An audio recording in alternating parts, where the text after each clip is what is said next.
Yes, yeah. And then I open your presentation.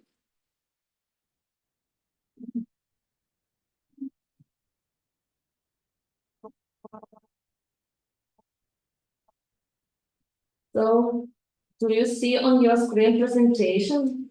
Let me know. Someone? Yes, we can see. Thank you. So, welcome. Thank you very much. Good morning. First of all, I want to express gratitude to the organization of conference. It's very important to develop our community discussion, our research presentation in such difficult times of the war, and we hope that after our victory it will be essentially growth of our scientific research and community. Our research, which we want to present today, devoted to the optimizing risk management in hybrid portfolio. So this is the basic idea to integrate such three classes which arise essentially for the last 10 years: traditional, alternative, and alternative include such asset classes cryptocurrency. And this cryptocurrency, we, aside from alternative asset classes in our research, so it's three basic classes we combine together for hybrid portfolio. So our context, our framework for research, this is dynamic development of alternative asset classes, and basic for this ETF development in exchange trade funds turn out to be a very good investment tool for today. It's covered very many directions and very many possibilities to invest through ETF. ETF covered all directions which investors are interested in. Integrating alternative assets, including cryptocurrency and investment portfolio, is increasing, and traditional portfolios are losing previous effectiveness. Why? Because we have analyzed deeply interdependency, such as correlation framework, which we use for our analysis. So, objective of our research explores a systematic approach to hybrid portfolio. Traditional assets, typically this is stocks of companies and public companies, and bonds, different bonds, and different companies, and it's maybe bonds of the municipality bonds and for the government bonds. Alternative assets cover commodities, real estate, private equity, and hedge funds. And of course, unusual, this is non-typical alternative asset cryptocurrency. And hybrid portfolio, this is a combination when we combine together traditional and alternative assets to enhance what risk-adjusted returns. Classical approach, risk-return correspondence. So, okay, questions for how do we balance the risk between traditional and alternative asset in portfolio construction, and how it is possible to manage this. So we elaborated hierarchical approach. It will be some hierarchical presentation and first level segmentation of asset classes.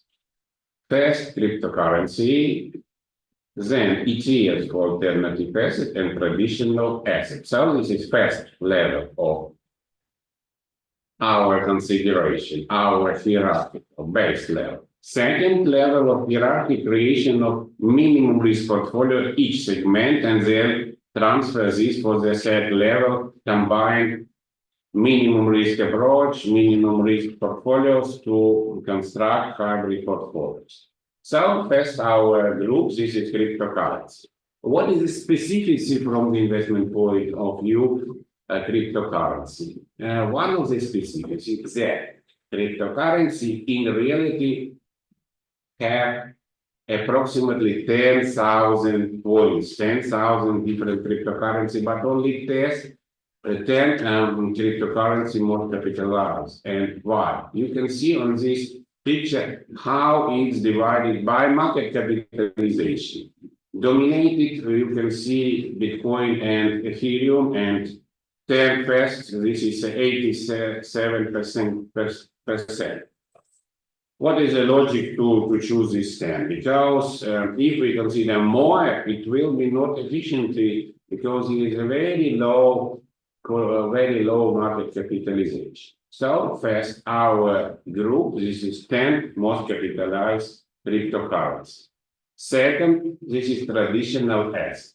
We use from our point of view, this is maybe multifaceted point of view, but we choose Standard & Poor's 500 sub-indices, and you can see at the screen 9 sub-indices which we have chosen to our research. This is covered companies, energy, etc., healthcare, and so on.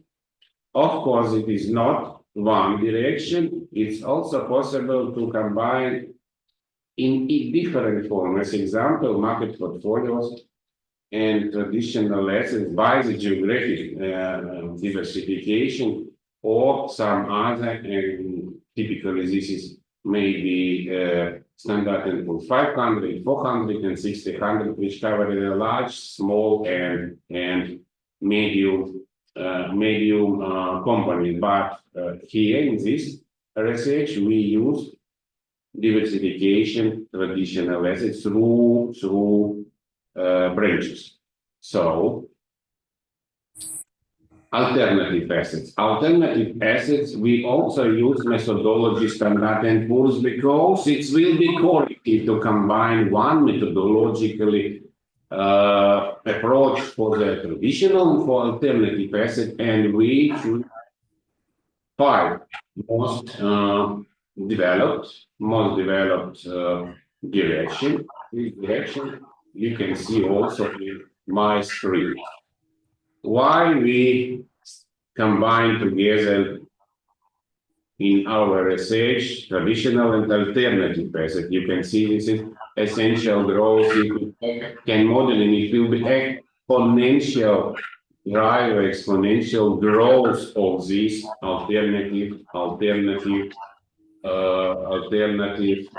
assets. So today, approximately 20 trillions in public and the stock exchange, but cryptocurrency only 2 trillions. Where hierarchical optimization, construct minimum risk portfolios, and we combine together A plus B, A plus C, B plus C group, and final A plus B plus C and plus denoted efficient frontier, and of course one of the part, this efficient frontier portfolio minimum risk. So this is logic which we use, and I explained this logic 1, 2, 3, 5 steps. And first, you can see minimum risk portfolio for each segment. This is different values which denote of minimum portfolio in each group. Then we analyze very interesting thing. We use moving window of correlation. This is 100 trading days, and you can see these results between Standard & Poor's 500 and cryptocurrency index. And it's very interesting that this may be 0, maybe positive, maybe negative, maybe very high. This is 0.6 or here. And this is one of the explanations why this is very important to combine together, because this is effect of diversification. This is a rise new diversification effect. So here you can see that traditional assets, this is Standard & Poor's, and in the traditional logic, when we combine together only companies, it's very high, 0.9, 0.8, and combined together, they are not so much effective. And here, very interesting, because it's a presentation between traditional assets and very many different alternative investment indices. This is so quite non-traditional dynamic. It's maybe high, it's maybe average, it's maybe low. There is also explanation why this is necessary to use for this. So this is a presentation of our hierarchy of cryptocurrency traditional and alternatives, and I want to present first results, how its minimum portfolio from these three asset classes present in the risk return correspondence. You can see cryptocurrency higher risk and higher return. Standard & Poor's in our research, which focus to the 21-22, you can see that alternative asset dominated by traditional asset, but it's not exclude diversification effect in this sphere. So how it look like? It's now arising three effective efficient frontier. High efficient frontier, this is a high level, this is the traditional and cryptocurrency. Below we have alternative and cryptocurrency, and here we can see traditional and alternative efficient frontier. So how is possible to do this? First of all, it's possible to realize this through the upper line, and efficient frontier of this will be combined together alternative, traditional, and asset classes as a cryptocurrency.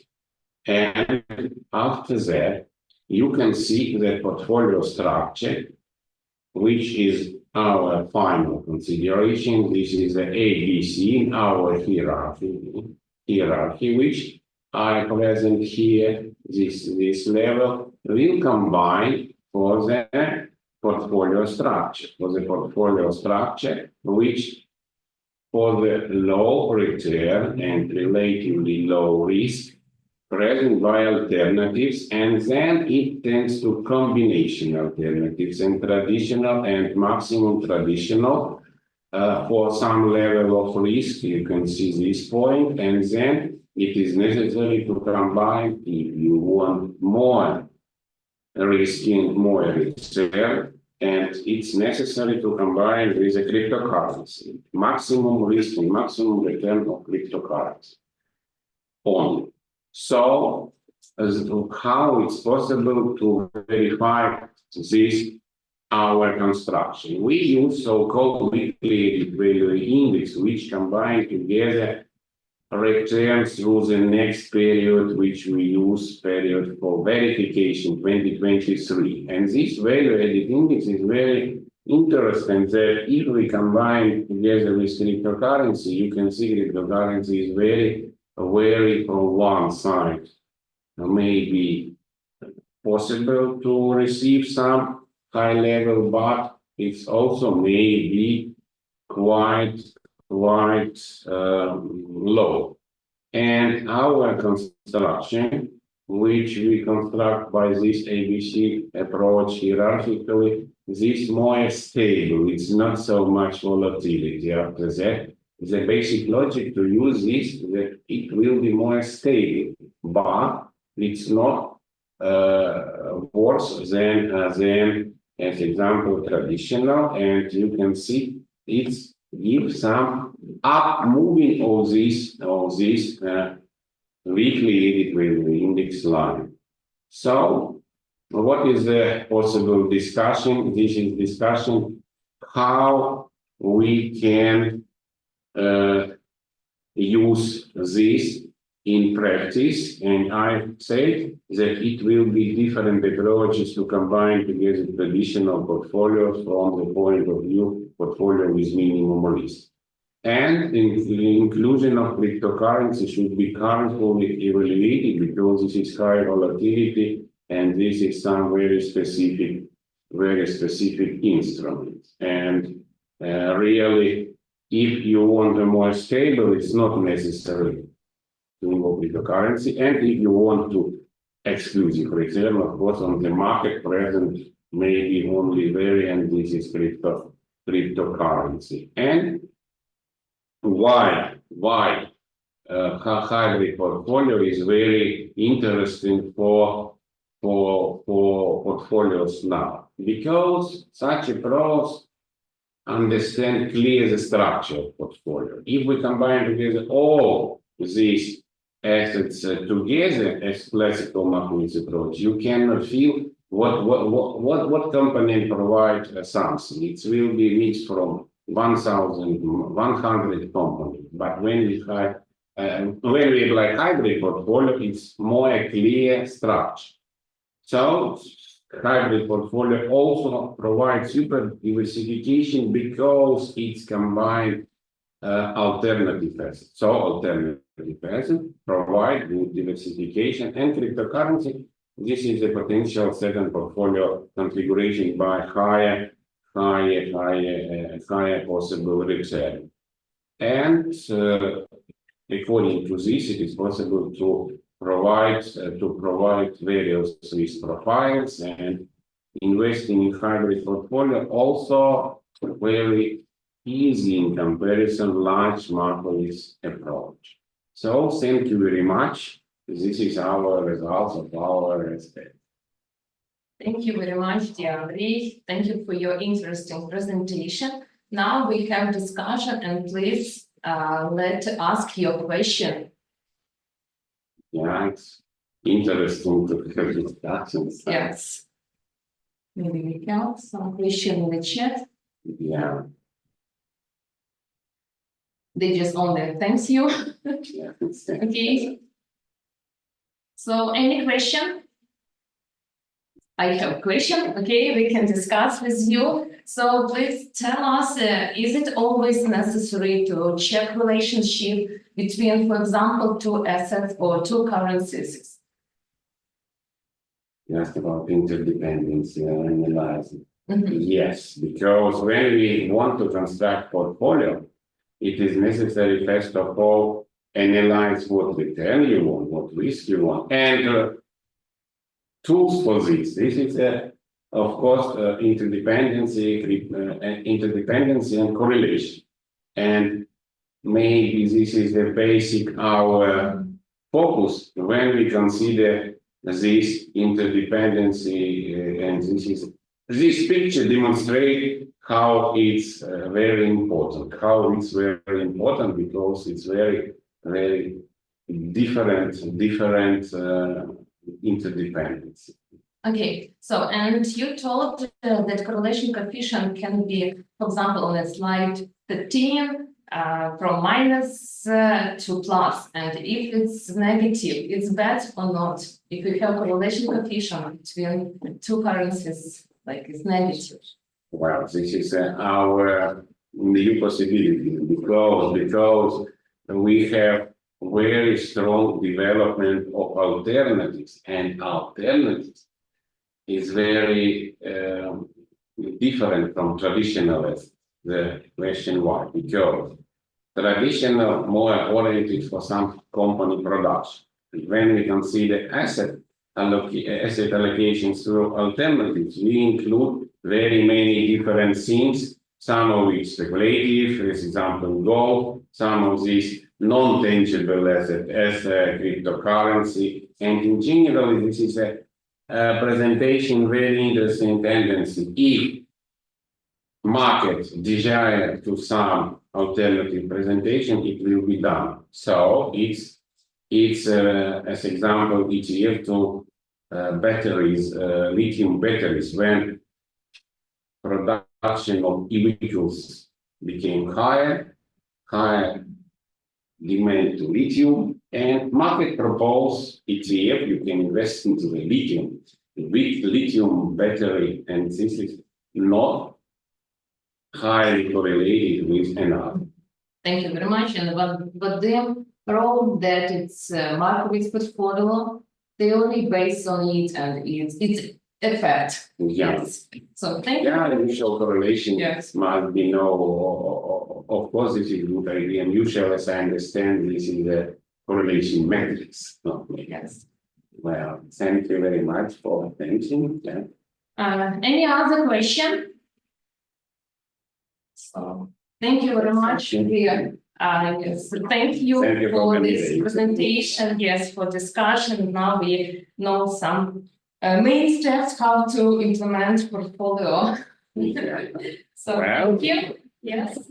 So then we continue, and I want to invite the next our speaker.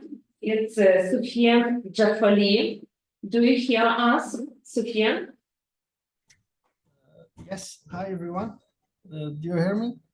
Hello, yes, we hear you. Let's introduce yourself, Yes, we hear. some words about you, and then you can present your topic. So, Yeah, my name is Soufiene Jaffali. I'm an assistant professor at Al Qasim University in Saudi Arabia.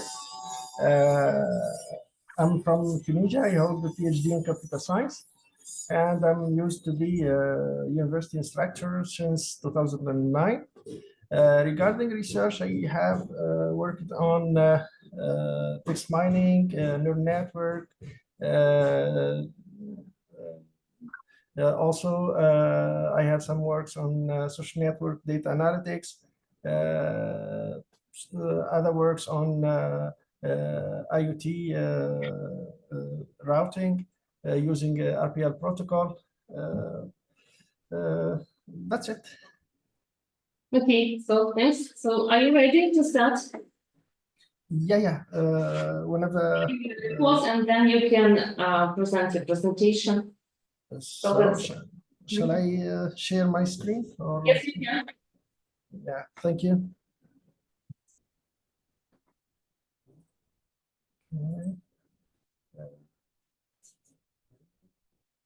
We see your presentation, first page, first slide.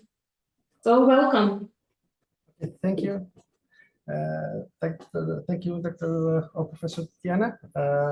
Before starting, I would like to thank the program committee and scientific committee of the conference. I also would like to thank the viewers of my paper for the important comments that needed to improve the quality of this work. I'm glad to present my paper entitled Bayesian Deep Learning for Natural Language Processing Survey. Yes. It's done by myself, Soufiene Jaffali, and Dr. Nesrine Khelifi.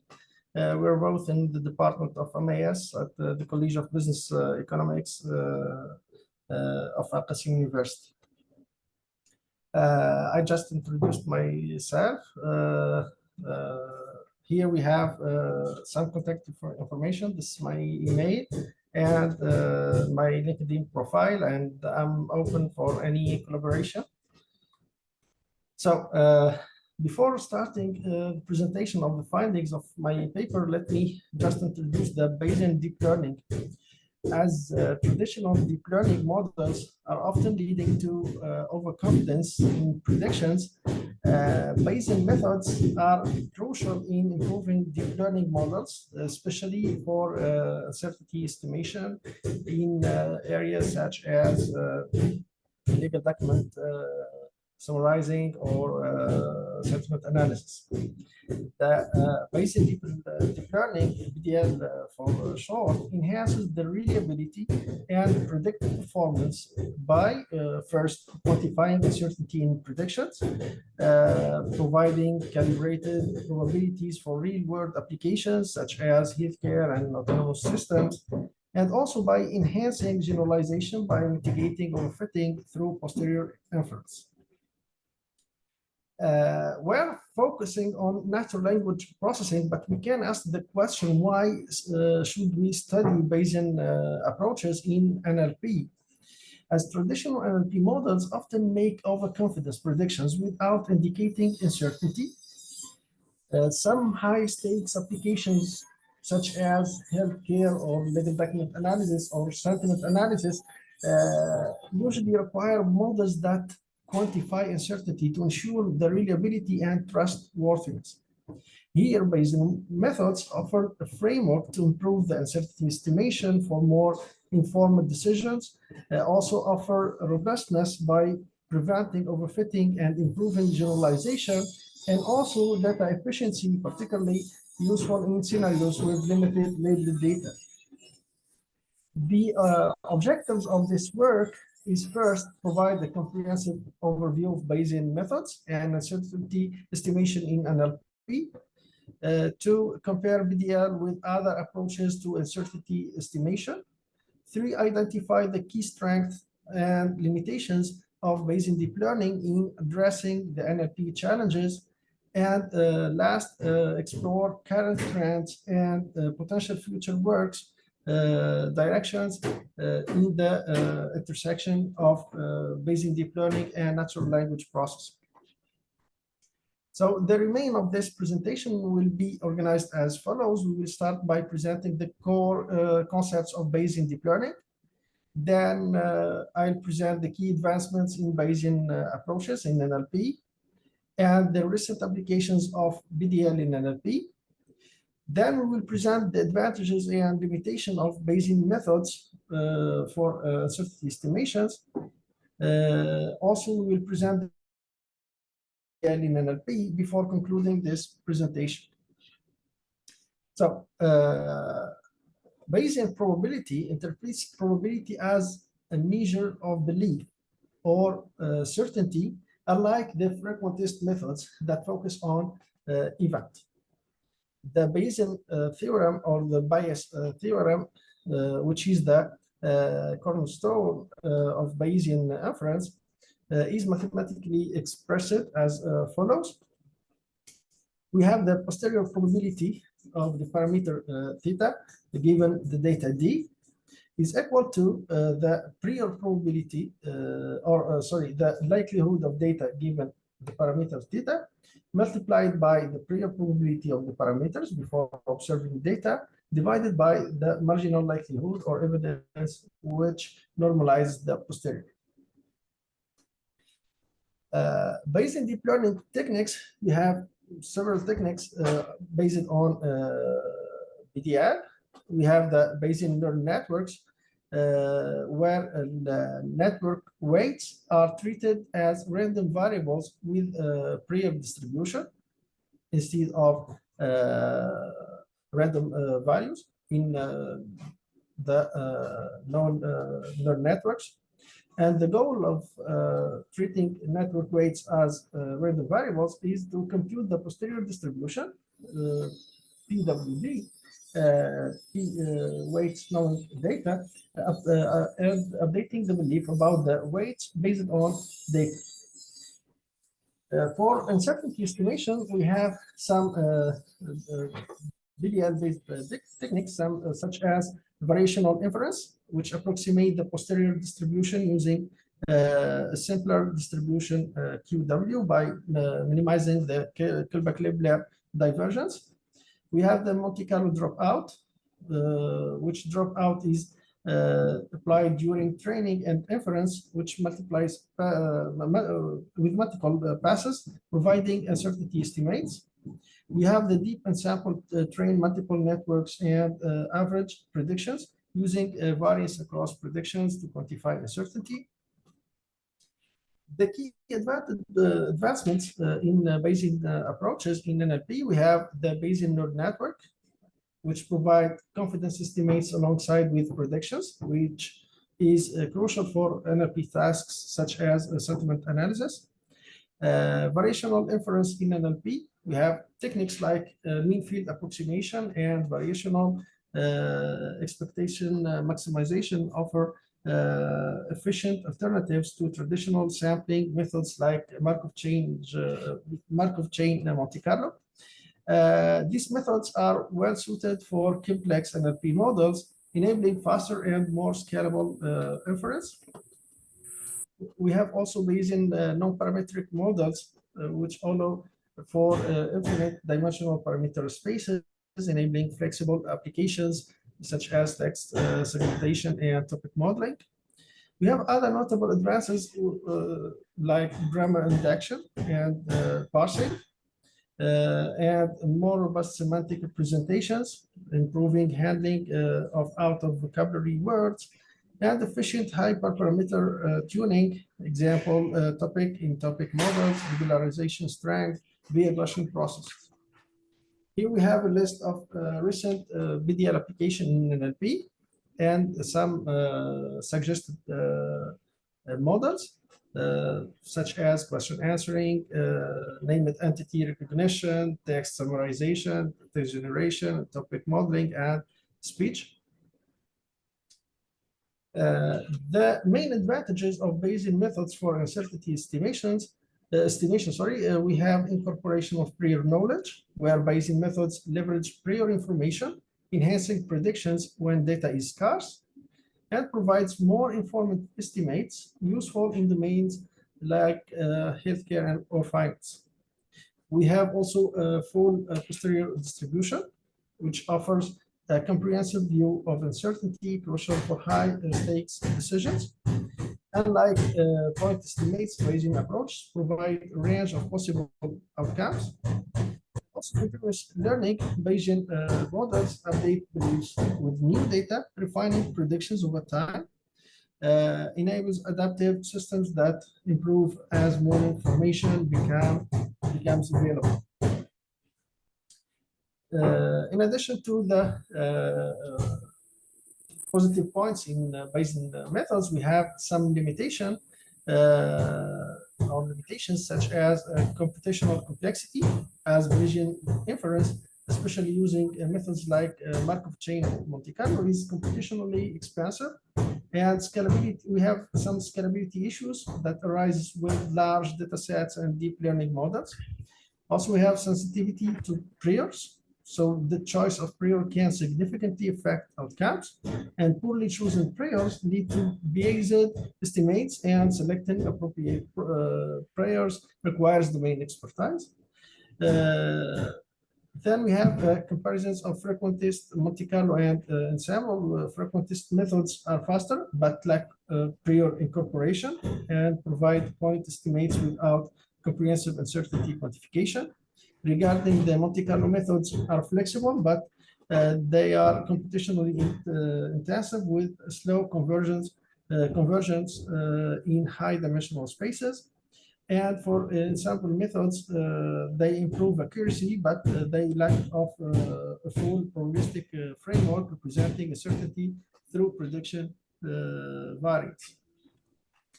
The possible future directions in BDL for BDL in NLP, we have the active learning, which reduces the data dependency by selecting the most informative examples using uncertainty estimates from BNNs, improving performance with fewer labeled examples. Also, we have uncertainty quantification, as BDL methods like Markov chain, Monte Carlo dropout, and bias by Brockup enhances NLP models by providing reliable uncertainty estimates critical for applications like question answering. Robustness to distribution shift, as Bayesian models improve resilience to out-of-distribution input, helping avoid unreliable predictions in real-world scenarios. Also, it improves interpretability, as posterior distributions offer insights into model behavior, increasing transparency and trust, especially in high-stakes domains. Also, incorporation of prior knowledge, particularly beneficial for low-resource tasks, where informative priors guide models toward better solutions with limited data. In case of conclusion, we can say that BDL offers a robust framework for uncertainty estimation in NLP, critical for tasks like healthcare, autonomous systems, and customer support. Techniques such as Bayesian neural networks, multiscale dropout, and deep ensemble improves model reliability, robustness, and interpretability across NLP applications. BDL is highly effective for low-resource scenarios, incorporating prior knowledge and reducing the need for large labeled datasets through active learning. As future work, we can include applying BDL in topic modeling and sentiment analysis, alongside with the comparative studies that evaluate BDL methods against real-world data for performance, robustness, and computational efficiency. Thank you for listening.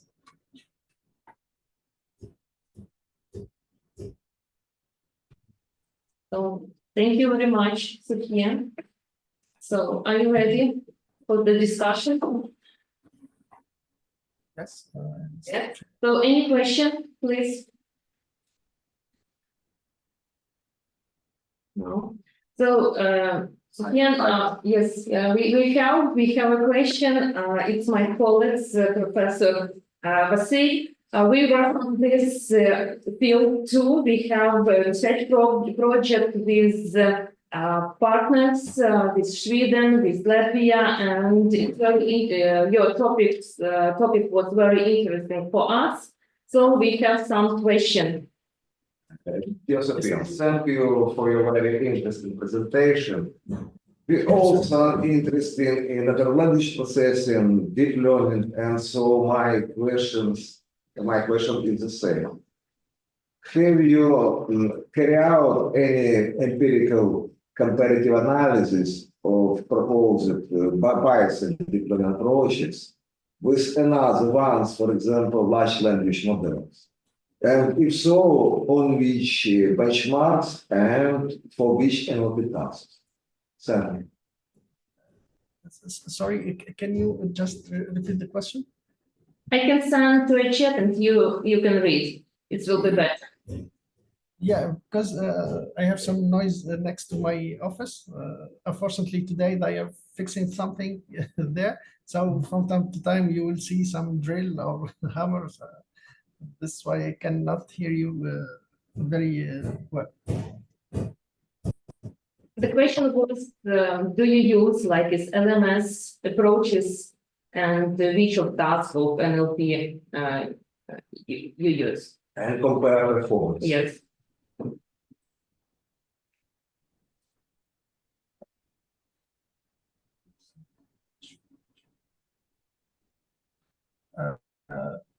Yeah, it's a good question. In fact, all the three reviewers asked this question. Do you made a comparative analysis of the Bayesian deep networks with other existing approaches? In fact, we didn't not made this, and we know that as future work because. Yes, it seems that Bayesian network has some disadvantages through the benchmark that we or the papers that we have read, but we didn't make a comparative analysis. I mean, tested that on a real-world data set. We have to do that to find out what are exactly the improvement and or what are the exactly the limitation and how can we go beyond the limitations of the Bayesian networks. Okay, so thank you. If you don't have any question, so Soufiene, yes, we invite you to listen next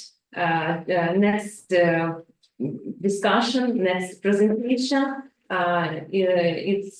This presentation will be presented Vasily, and it's our research results of the NLP and machine learning and LMS. And if you will be interested, we can discuss it later.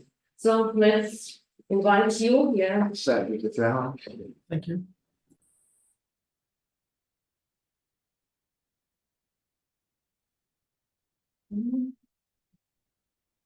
Welcome.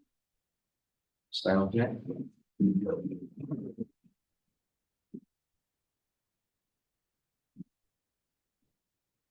Oh, yeah. Enter And here on here. yeah, so Switch. the Jaffali, we are glad to see you all at this famous conference, and would like to present you the results of our team, which devoted to the fake news identification in social media, using deep learning approaches and large language models. Our research has been supported by the SI Baltic Sea Neighborhood Program. Let me introduce our team. Our chief, Andrii Kmytiuk, is the chairman of scientific part of Kyiv National Autonomous University. Tetiana Kmytiuk, Department of Mathematical Modeling and Statistics. Stanisław Stanka and Serhiienko Batishka, Department of Information System in Economy. Vitaly Department of Informatics and Systemology. Andrii Khrabarev, National Bank of Ukraine. And I was in the Bielinskyi Department of Informatics.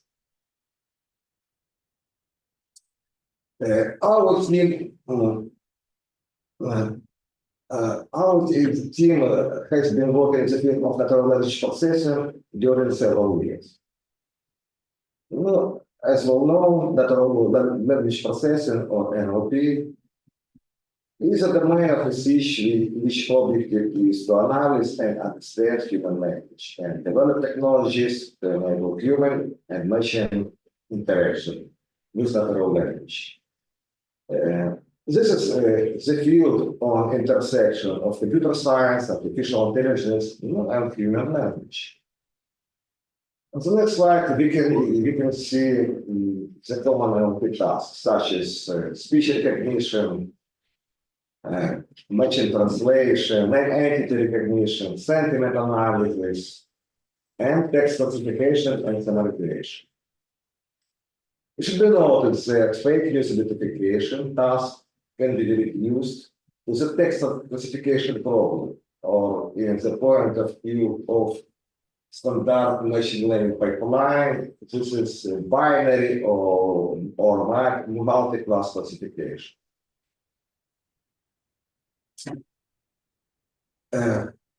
Almost about the face. Nowadays, face is a modern and complicated phenomenon. They spread very fast, like as well-known epidemic COVID-19, and bring no less a threat than the last one. It should be noted that there is no one universal definition of this term. On this slide, you can see different definitions of fake news. The main sense is that fake news are fabricated information which could mislead readers. Here we can see statistical information that reflect what American peoples think about the sources for spreading fake news. This information is provided by Statista company. Take a look on the three top positions. As expected, the first place we can see fake social media accounts. In such social nets as Telegram, Facebook, Twitter, and so on. On the second place, we can see politician leaders. And it's interesting for us that, and the honorable third place, we can see Russian government.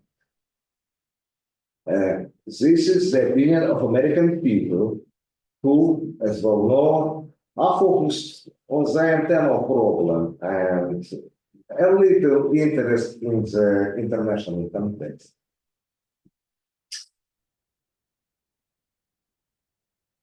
It's difficult to distinguish between related concepts to fully understand the landscape of fake news. Disinformation, this internally false or misleading information spread with explicit purpose to deceive or manipulate public opinion. This information, instead, false or inaccurate information spread without specific intent, often due to error or misunderstanding. Malinformation, general information shared with the intent to cause harm, such as leaking of private. Let's take a look at the next slide. This slide, we can see one of the possible taxonomy of fake news. It should be noted that the taxonomy of fake news is diverse and reflecting the various forms and purpose, of this information.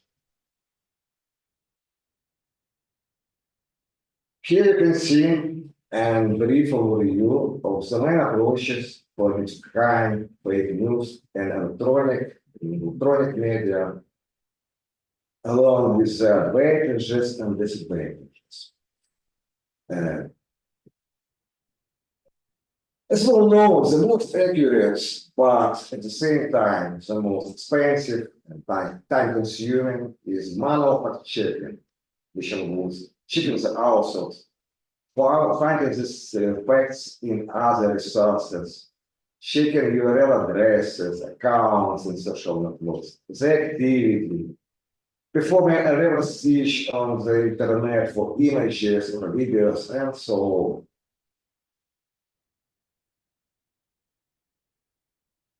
To be noted that minor and semi-automatic approaches are used by well-known fact-checking agencies, such as Soufiene, Fact Checker, and so on, to identify socially significant news.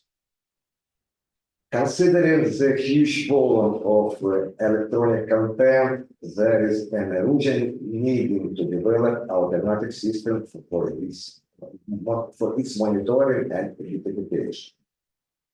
For decades, fake checkers have been aided by machine learning models. These models have been able to identify hidden linguistic patterns in their frames.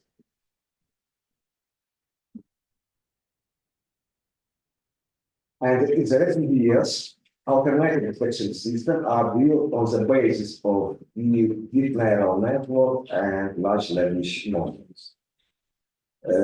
This is new,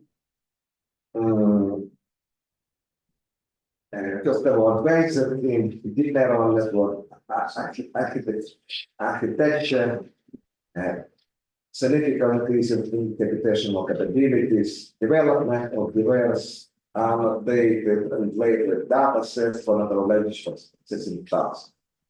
And in the last several years, rapid progress in development of powerful trained large language models such as well-known GPT, which is an engine of ChatGPT, their model, Llama, and others, which are the foundation tools for various NLP tasks. So in this slide, you can see the purpose, the aim of our research. The aim is to develop set models for fake news detection based on different pre-trained LLMs. We used BERT model and customer classifiers. We applied transfer learning technique, and this technique relies in two different ways. The first one is to fix the most of the pre-trained layers and only several last line fine-tuning. Another one approach is we use for trained LLMs. In our case, it will be BERT or BERT model. We use it as fish extractor, and add on the top of model several customer classifiers, which include convolutional and recurrent units, and then compare their performance on several datasets. Because it's a mathematical problem statement, so we give a training sample of text, vector x, each component, for example, x first, is a tuple. It may include the body of text, the title of text, author name, date of publication, source such as social media or electronic media. It may be include fact checker name and others. It depends on the certain data set. We apply supervised machine learning technique, and so we must have the vector y, which is represented of labels. We formulate this problem as binary classification task, so vector y is binary vectors, 1 or 0. So if we reduce the problem, our problem, that is identification, as binary classification task, the common approach is using the loss function binary cross entropy, which you can see on this slide. We need to minimize this function. On the slide, we can see classical machine learning pipeline for classification problem. In our case, fake news detection. First of all, we should collect data from different sources, such as social media, web, newspaper, and so on. After that, we should make preprocessing. As we know, the standard pipeline of preprocessing includes rules of words, punctuation, URL text, convert all words into lowercase, and so we didn't perform this preprocessing because we used very large language models, which have trained on the huge amount of unclear data. After that, standard pipeline, after that, we should make feature extraction, feature selection, or feature engineering. After that, we must build a classifier and train, evaluate, and make it. So this is standard pipeline.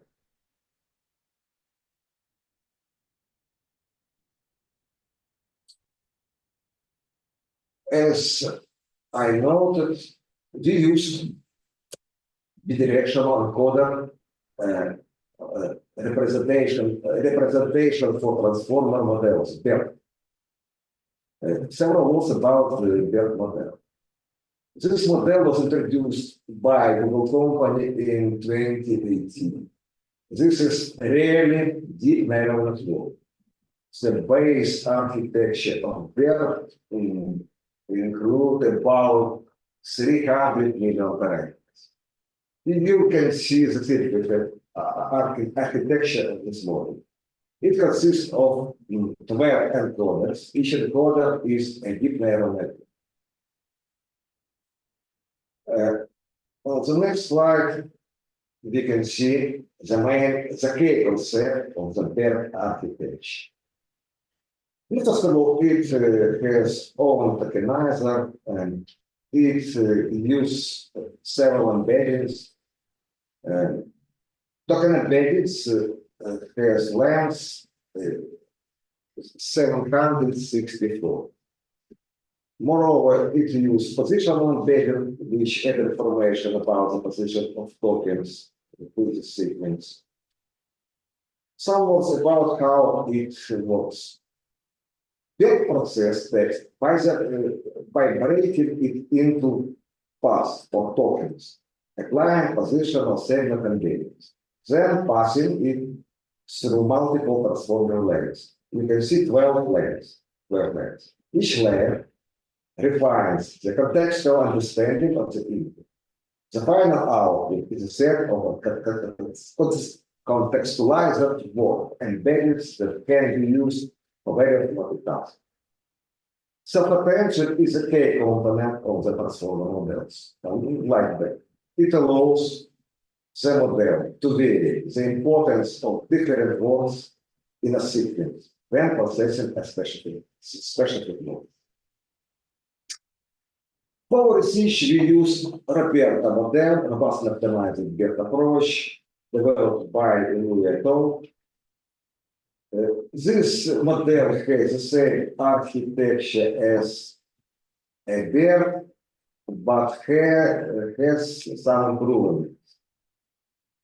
For example, Roberta is trained for longer time and on larger process, like CNN use over texts and stories in addition to book corpus and Wikipedia. And that allows the model to learn more nuanced language representation.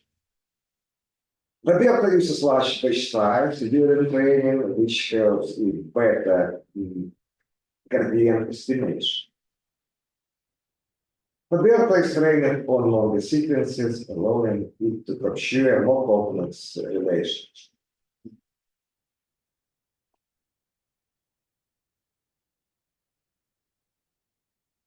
As well known, there are several approaches of using large language models, pre-trained large language models. The first one is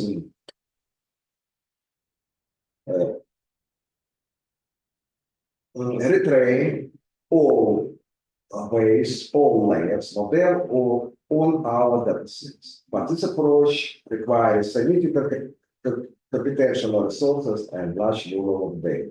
The second approach consists of rolling the most layers and fine-tuning the last one. We apply this approach, and the third approach is we freeze all layers of pre-trained model, which has general mission knowledge, and on bottom we concatenate custom classifiers, which train on our datasets, on our specific tasks. To these approaches, we apply. You can see the collection of data which we used. The famous Larysa datasets, fake news net datasets, Bielinskyi machine learning club, and we tested our models and for other datasets, and for this presentation, we choose this three. As to software implementation, this model, we use program language Python, pre-trained Roberta models where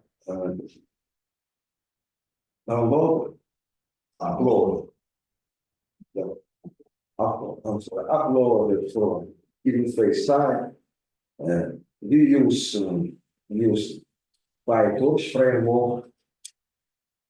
We train our models in cloud service Google Colab, use pandas for several processing, Seaborn for visualization.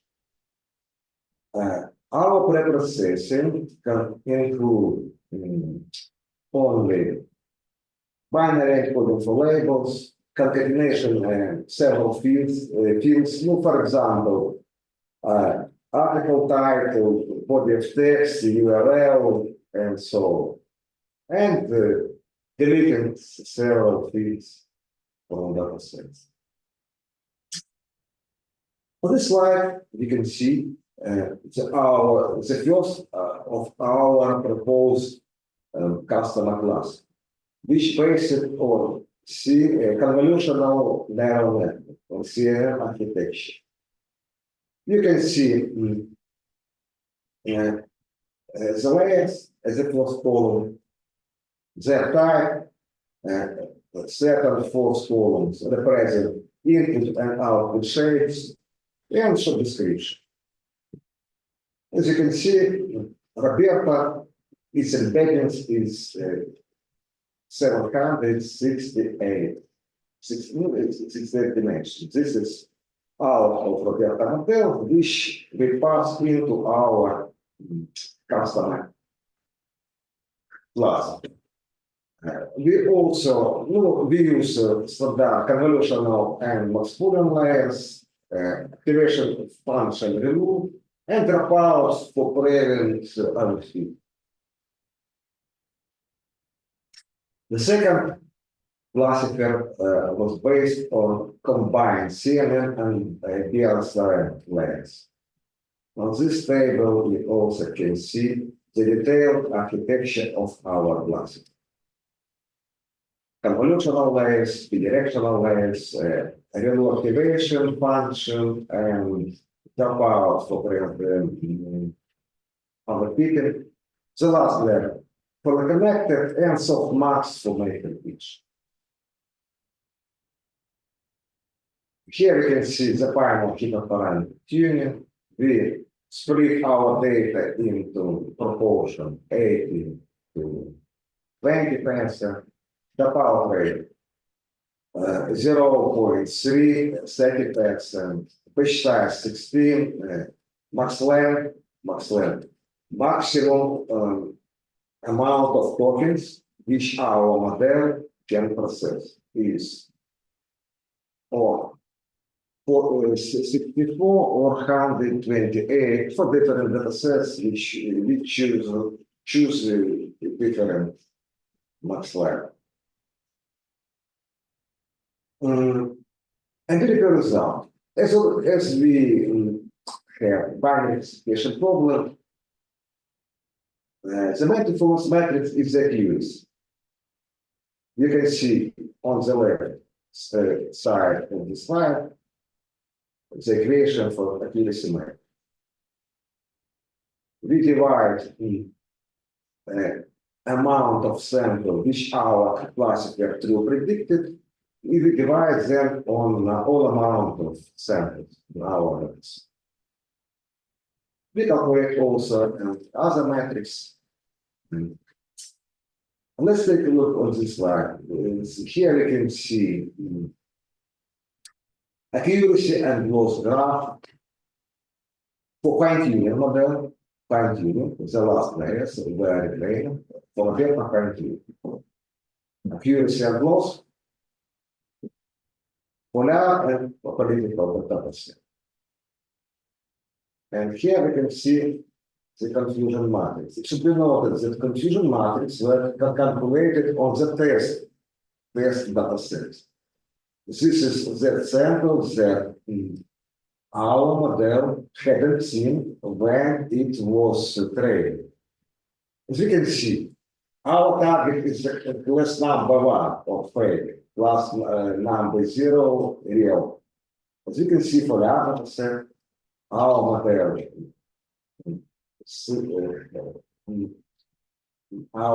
predicts about 60% samples which are in real fakes and about 78% for real. And for political data set, we obtain the better result, about 96% of fake news were in true part. And here we can see proposed our classical approaches. This is the training course, accuracy and loss. And let's take a look on confusion matrix. As we can see, our classical has better performance. You can see 70% On the left side, for target class is failing. On the right hand, you can see about 96%. So suppose our approach has better performance. On this slide, we can see a classification report. On the left side is the fine-tuning Roberta model, and the right side you can see for our classification. For our dataset, accuracy metrics about 71% and 72% respectively. And for political dataset, accuracy metrics is 94% and 96% for both our one. And this you can see summarized classification is now. It should be noted as this line we use the results which were published in this extensive overviews. You can see links for these overviews. You can see that our classifier for all data sets have better performance. There was about something. You can see that both the approach based on using convolutional directional layers and large language models outperforms baseline result.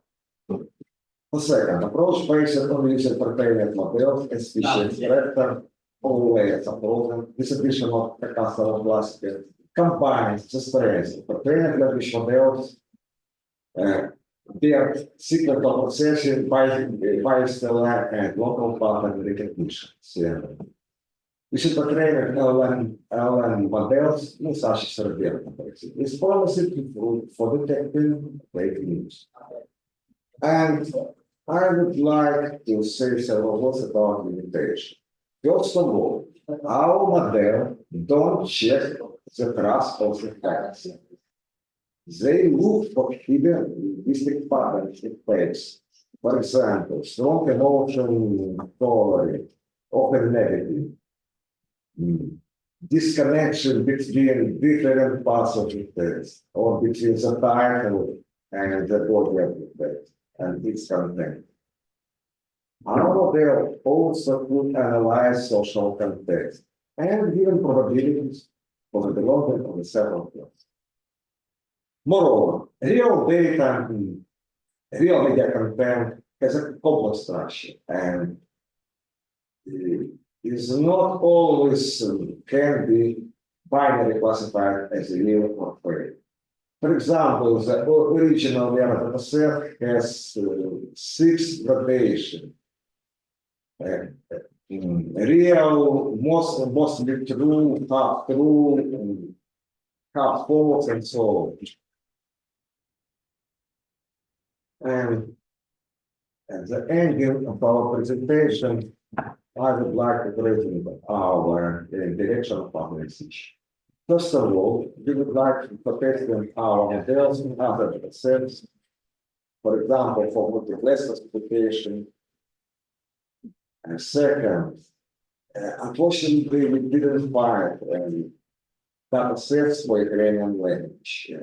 And our goal is to find a set and testing these models on Ukrainian language.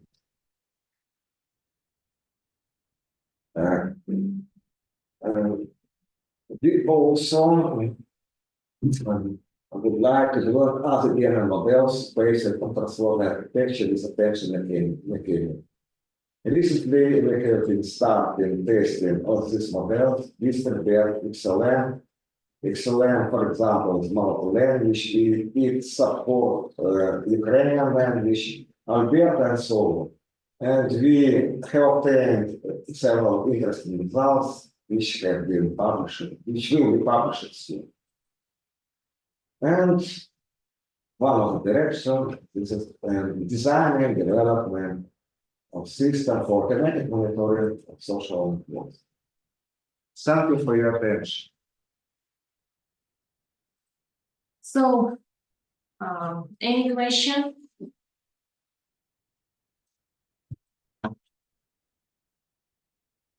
Do you have any question? I see a question in the chat. Thanks. So, could your models be further used for other binary classification tests problems by applying the transfer learning approach? Thank you for your question. This of course, we obtained pre-trained models. They pre-trained on several data sets, and after that, we can use this model for other classification tasks in the field of fake news identification, because we retrain our model for our special task, which connect with identification fake. Moreover, we rebuilt our model from multi-class classification task, and now we tested our model for original Larysa. Any question? Thanks. Yes, please. Thank you, Professor, for this presentation, and I congratulate you for the quality of this work. I have mainly two questions.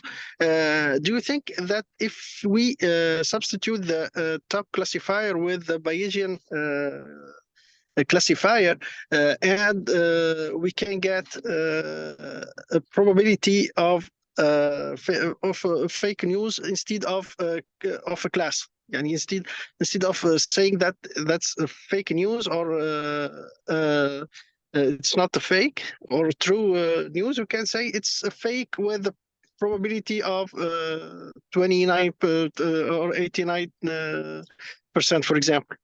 The other question, as you said, you think to propose a multi-classification with mostly true, half true, barely true. Can we use other kind of classes such as fake news, propaganda, and so on? And thank you. Second question.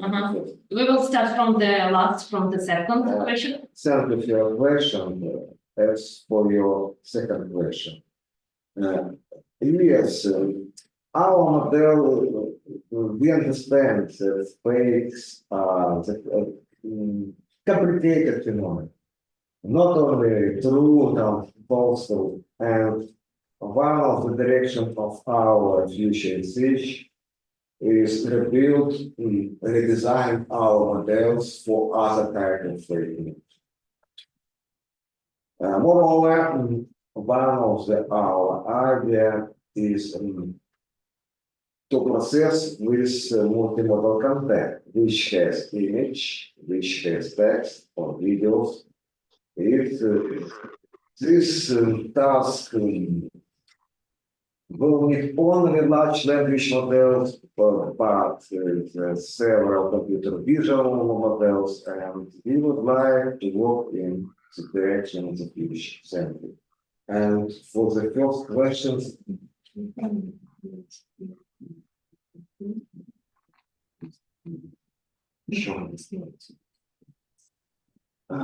as I understand your question, the first question is about confusion matrix. It was like it was true that we receive like this false and real fakes. The horizontal axis is predicted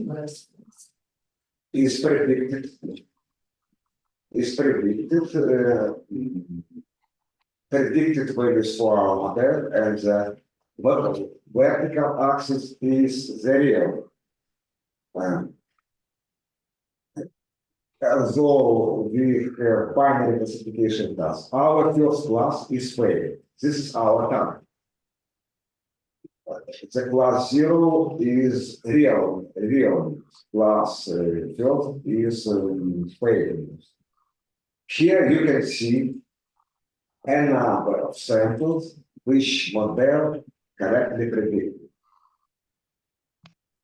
This is amount, this is their share in testing data set. And this is the case where our model didn't predict correct. Model says that this is fake, but it was no fake. And in this case, model predict class 0, so real news, but in fact it was class first fake.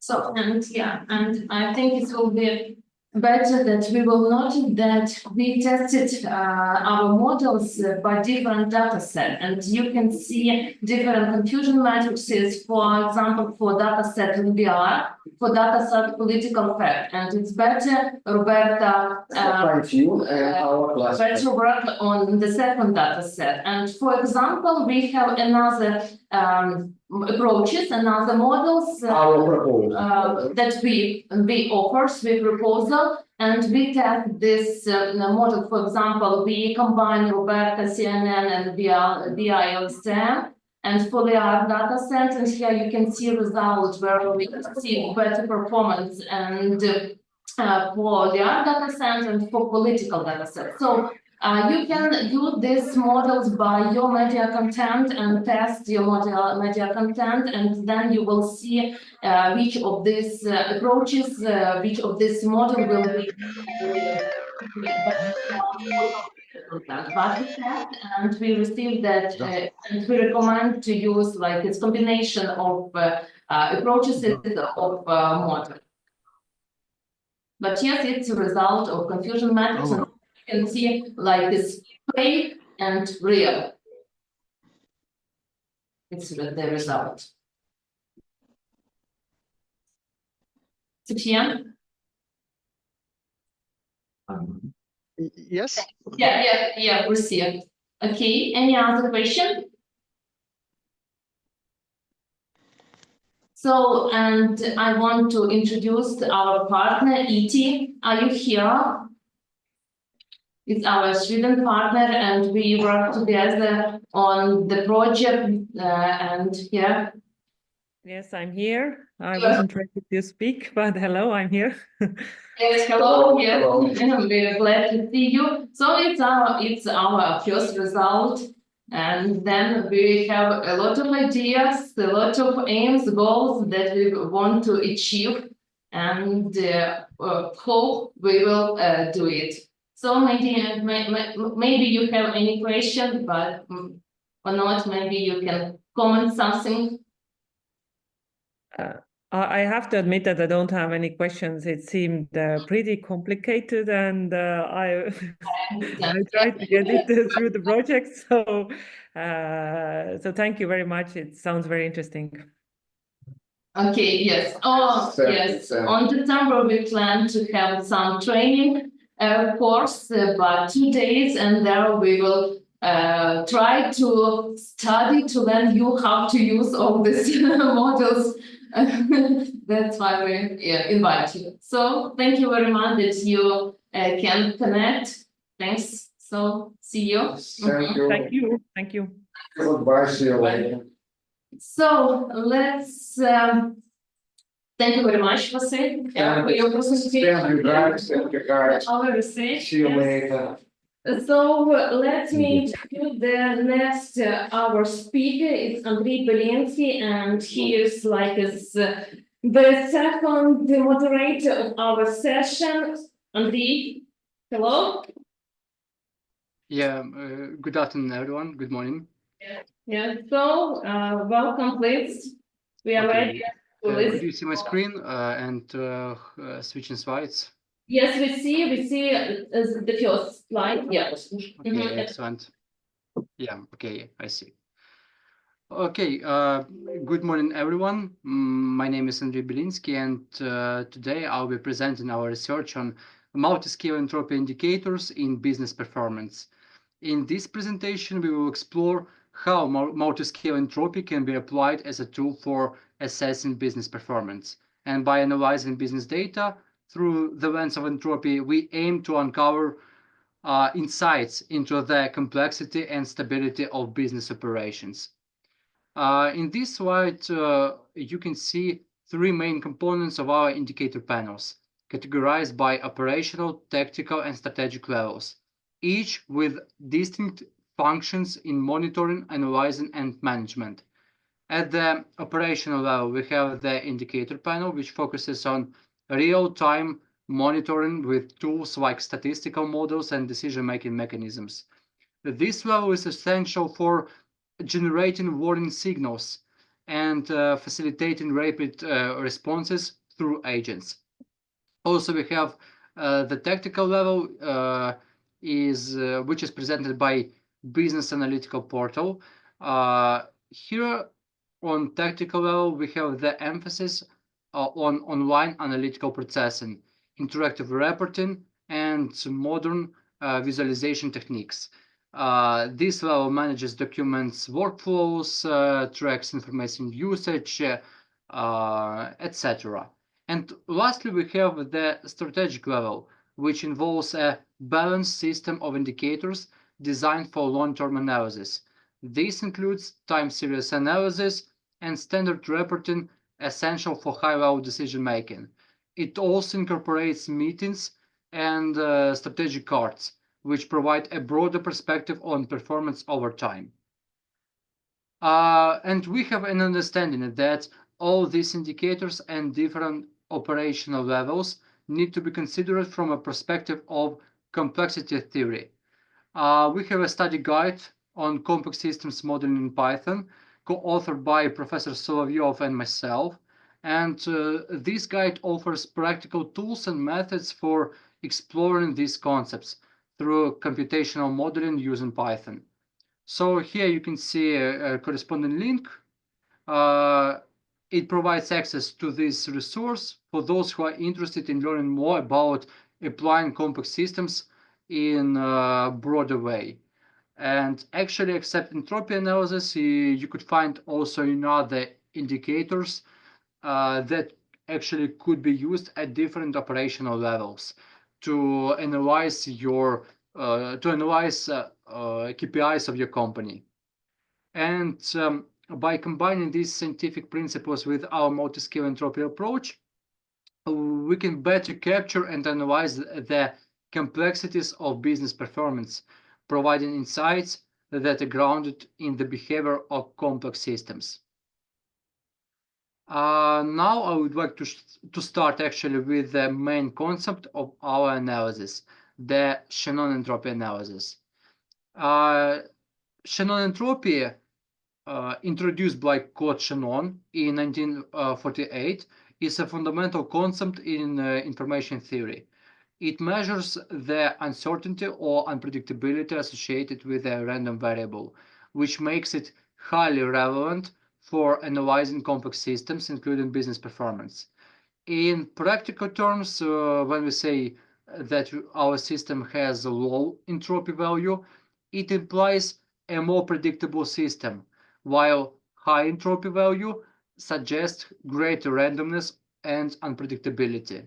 And this property allows us to assess the stability of business operation.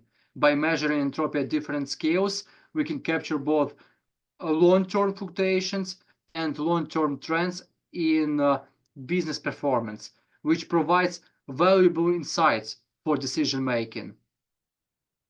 And this slide provides a brief overview of the key entropy measures we use to analyze business performance, each offering unique insights into system complexity.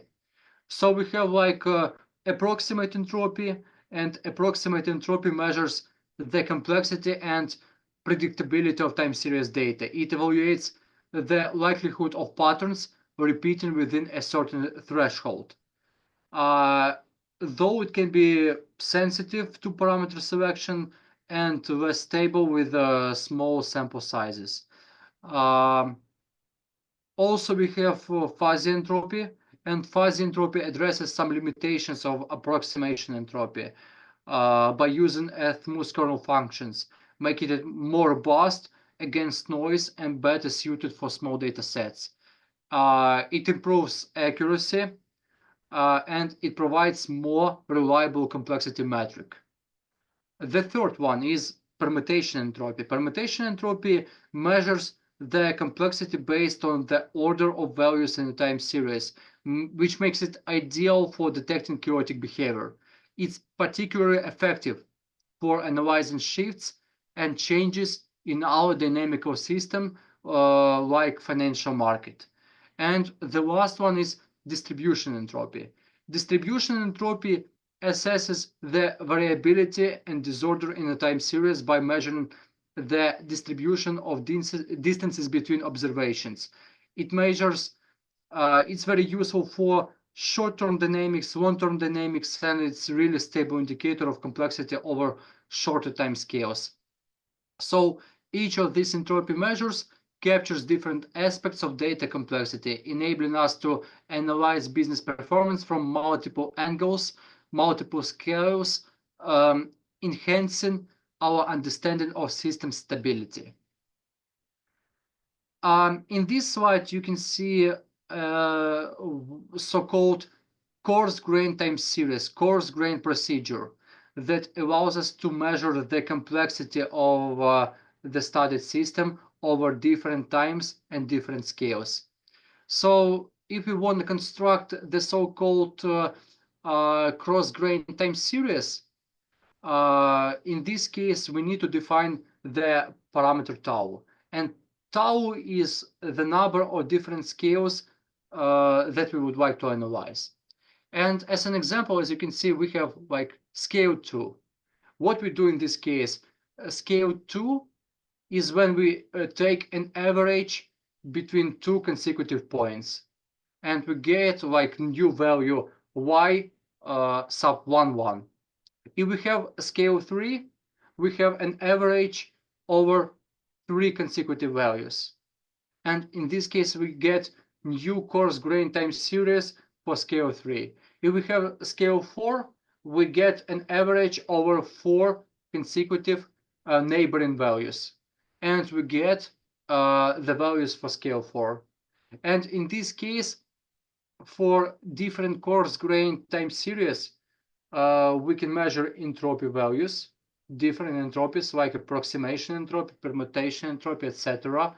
And we can get entropy values over different times and different scales. And in this case, multiscale approach allows us to capture both short-term and long-term patterns, providing deeper insights into the dynamics and stability of the system we are studying. So let's consider the possibility of using the mentioned indicators to study the development of a particular company. First of all, we select the data to test our indicators. In this study, we rely on the closing prices of the 4 most developed and least developed companies. We select the following companies regarding the returns on assets obtained from the latest available annual reports. Then the multiscale permutation entropy, distribution entropy, we calculate for the initial time series. And when we speak about like sample entropy and fuzzy entropy, we use them and calculate them for standardized returns. So 2 entropies for initial series and 2 entropies for standardized returns. And this data we get in our case for the period from 2014 to like August, the end of August of 2024. So here you can see the time series of the most developed companies according to our analysis and the least developed companies according to our analysis.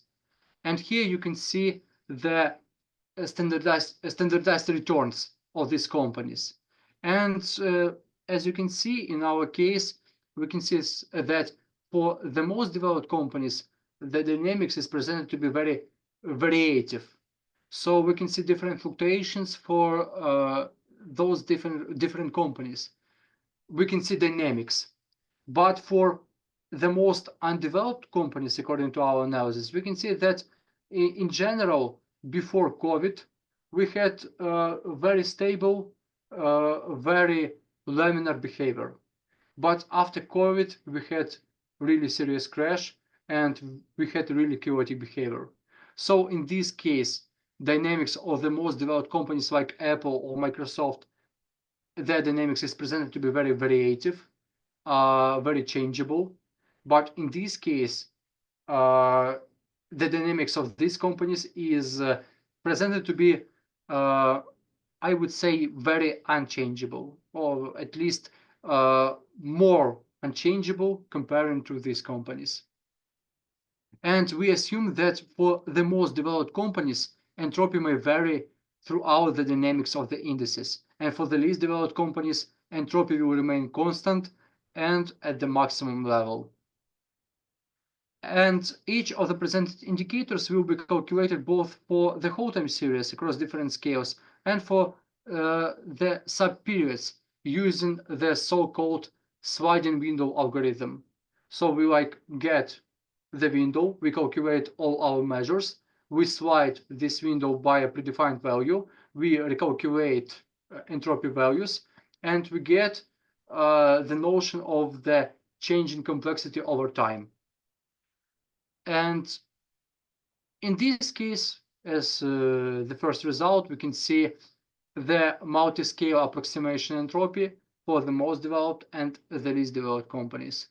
And in this case, we can see that both developed and undeveloped companies to be presented much more complex comparing to the shuffle time series. Here we can see the black line, which indicates shuffled series, and comparing to this line, our entropy values over different scales are presented to be more complex. So it means that our time series, our companies have some inherited correlation, inherited patterns. And here we can see the sliding window dynamics of multiscale approximation entropy. And in this case, we can see on the left, approximation entropy appears to be approximately the same as that of the least developed companies on the right.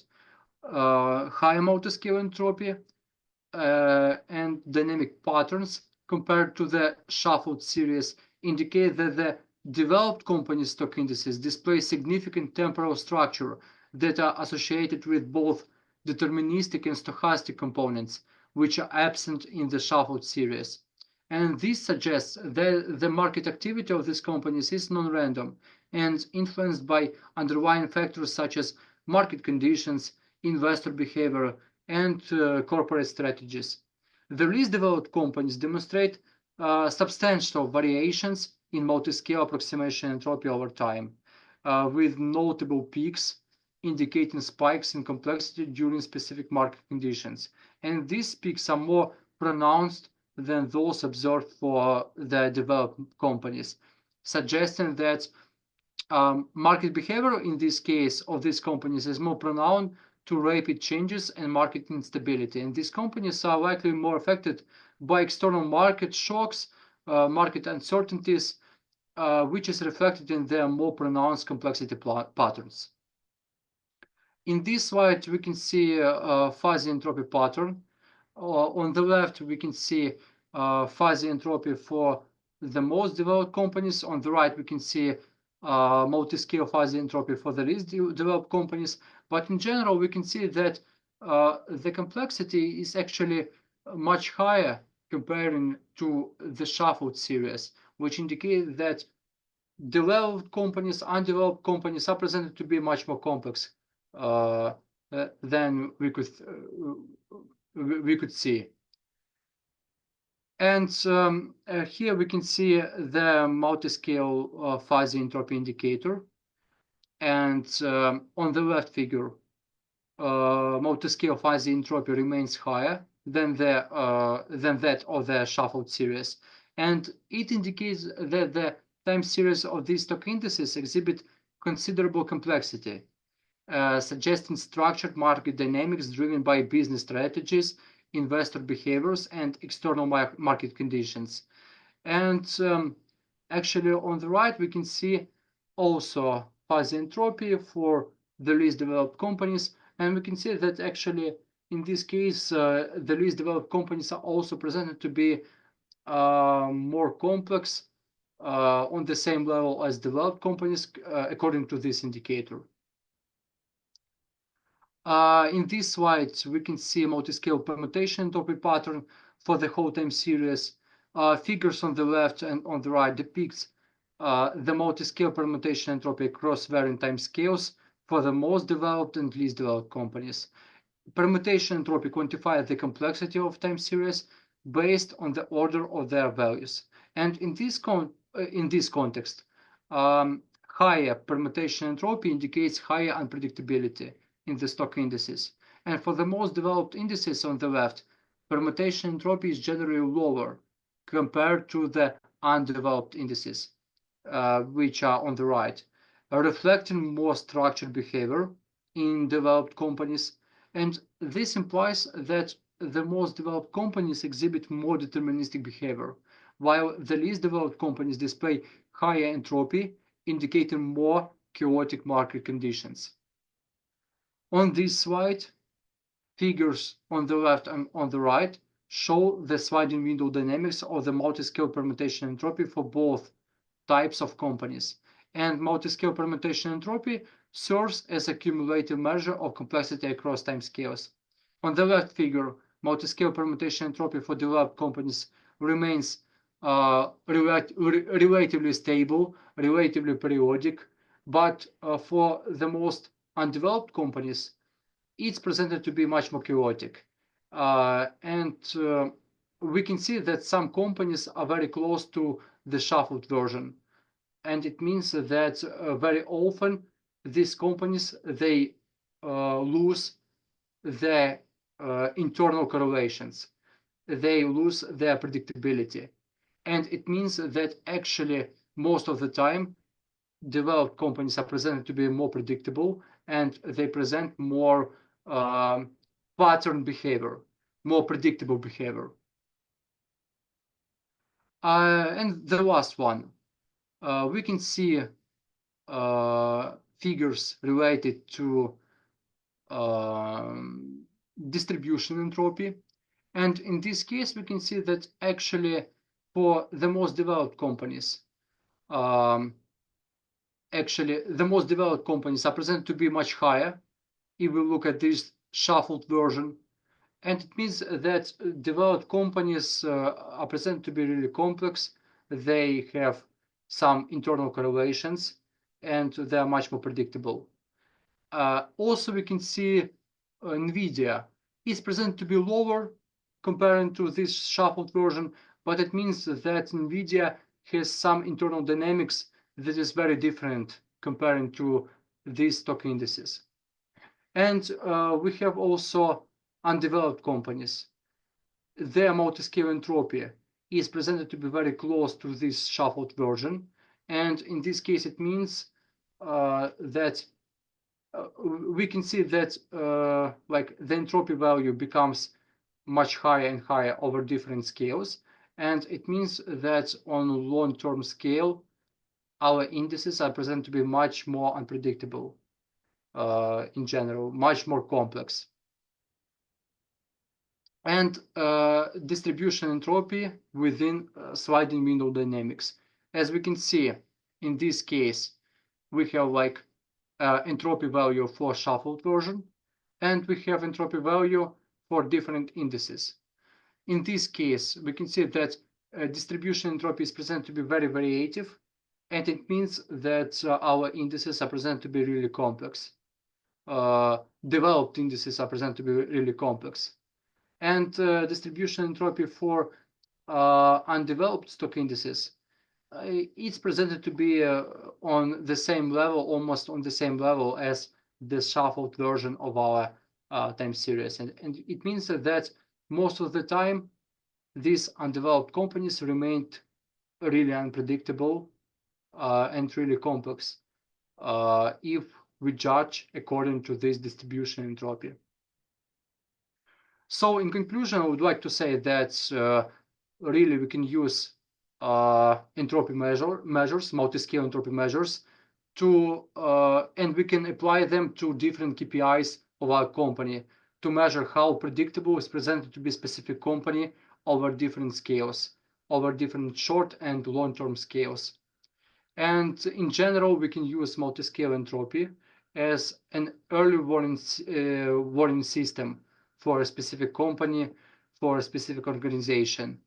And in future, we plan to integrate these multi-scale approaches to artificial intelligence models to actually predict the dynamics of specific KPIs over different scales.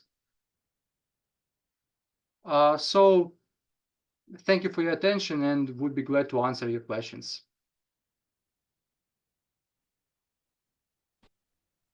Thank you very much, Andrii. So, any question?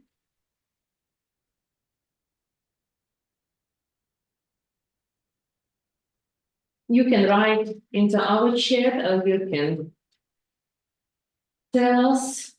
So I have a question, Andrii, but we'll discuss. Yeah, but then thank you. Andrii,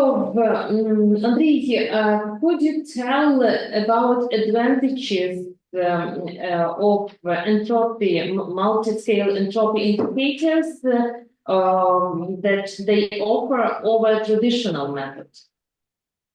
Yeah, Tetiana, thank you for your question. So the advantage of these approaches comparing to traditional methods is that in this case, we don't require our time series to be stationary. So these approaches are presented to be nonlinear, and we can work with non-stationary time series. And we can work over different scales. So I can analyze entropy value for the scale of 1 day, and I can analyze entropy value for the scale of monthly days, monthly period or week period. And I can combine them and analyze how the complexity of the system changes across different periods, across days, across weeks, and across month, and across years. Yeah, thanks. And the other question on slide 8, you offer a standardization method for our data. Yes, it's step number 4. And it's a standard formula, or we can use another formula, because we know that we can normalize our data, we can standardize our data, we can take into logarithm data, or you offer or you suggest just only to use this formula when we divide by standard error. Yeah, thank you for your question. Actually, in this case, we used standardized returns because these entropy values, these entropy approaches were more suitable according to our empirical results. But actually, I would suggest these indicators to classify the complexity of a specific company, because they can work exactly with the non-stationary data. So in this case, we had to standardized returns to make them more stationary. But actually, yeah, we can try different representations of our time series. We can analyze entropy for volatility. We can analyze entropy for logarithms of time series, etc. So there is a whole range of different formulas that we could apply to our KPIs, and then for this transform KPIs with then we could use our entropy values, entropy approaches. Okay, thanks. And the last question, maybe it's like this. In which program it's better to implement your proposal approach? In which form of time series you mean? Or yes. Or build, yeah. Oh, well, actually in the form of initial time series. Mm-hmm. Or you can use initial, in this case, we used the initial prices, but we can analyze like trading volume, or we can analyze volatility, initial trending volume, etc. But I asked maybe about software, about program software. Okay. So yeah. As I said, we used Python programming language, and by this reference link, you can find all corresponding approaches. Because I'm working in R, and I I think remember.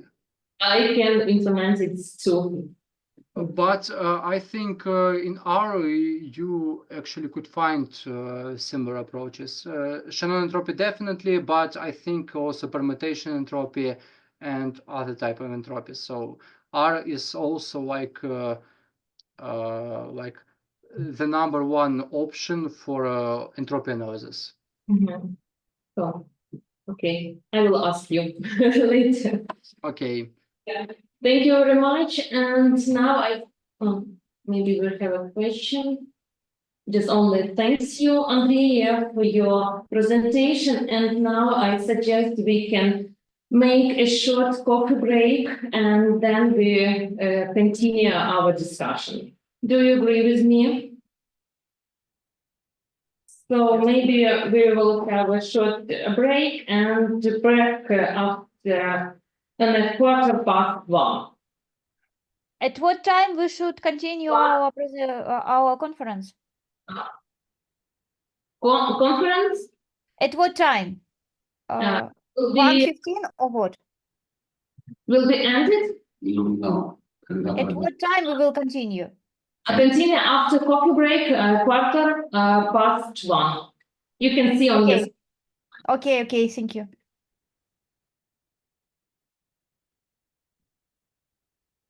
So see you after coffee break.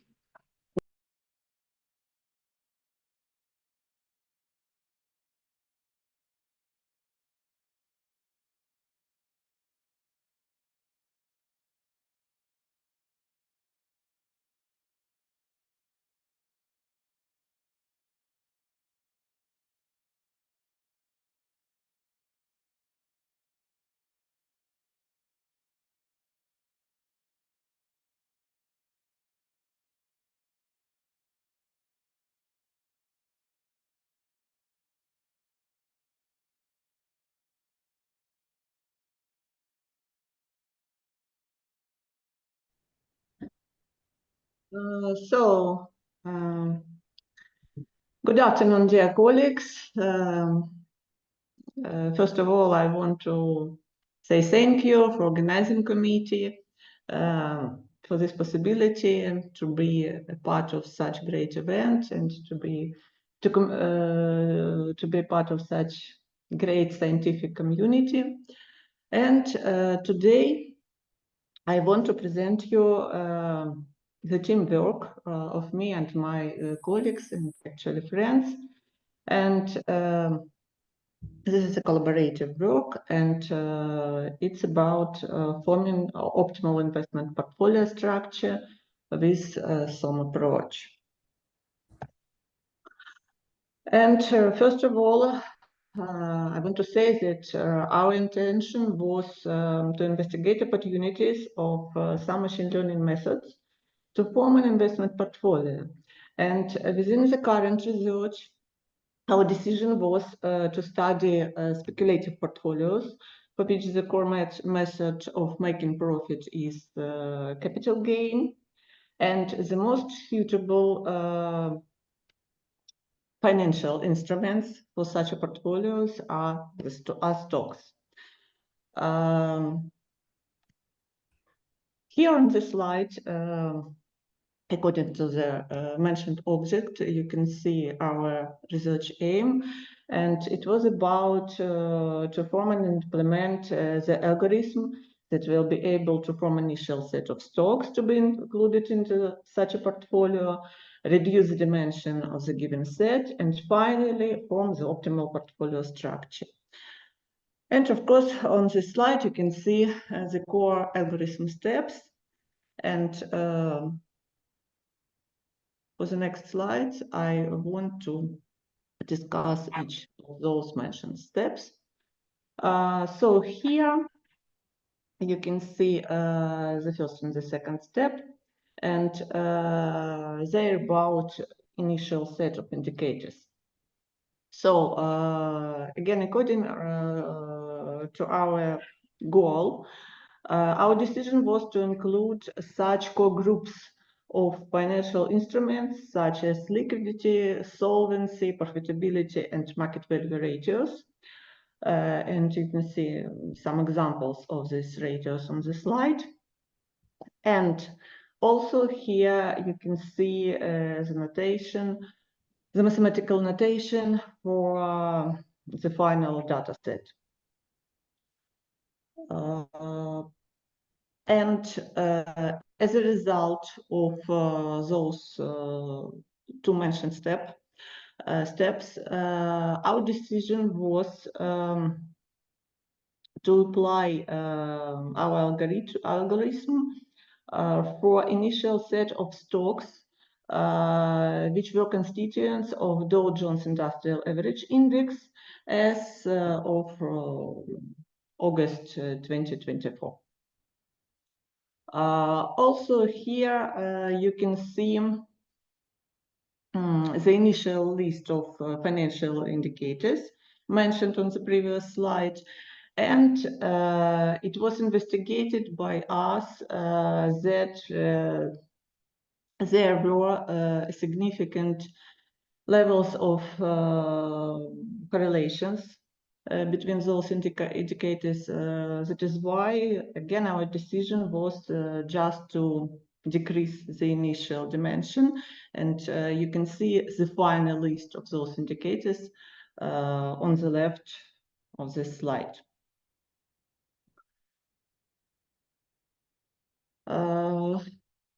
Here you can see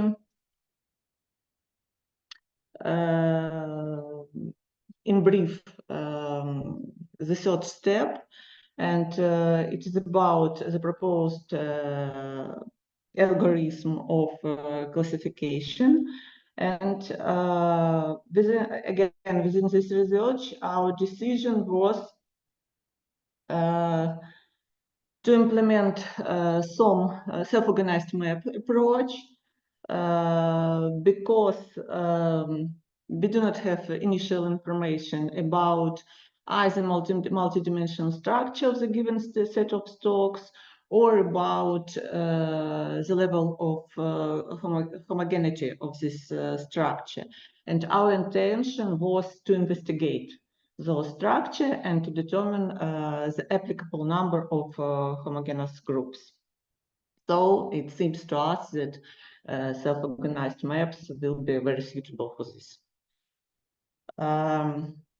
Here on the slide, you can see some results. You can see some structures, and here we can investigate the number of non-zero inputs or stocks nearest to each neuron. And also it can be seen from this slide that the input distribution among neurons is not uniform. You can see such tendencies that when increasing the number of neurons, we have one relatively large cluster of inputs, and this cluster constantly lose members during each next consequent step.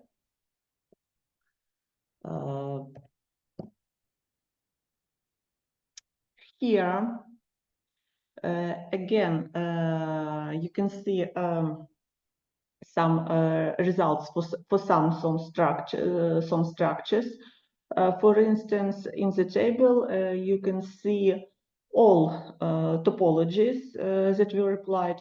Actually, maybe I forgot to say that here, again, our decision was to apply a hexagonal topology. And here you can see such very popular measures as within cluster and between cluster sum of squares, And also on the right, you can see distances between obtained neurons for some structures. And as a result, again, as a preliminary result, we can say that the more neurons are included into the SOM structure, the more relatively close clusters are obtained.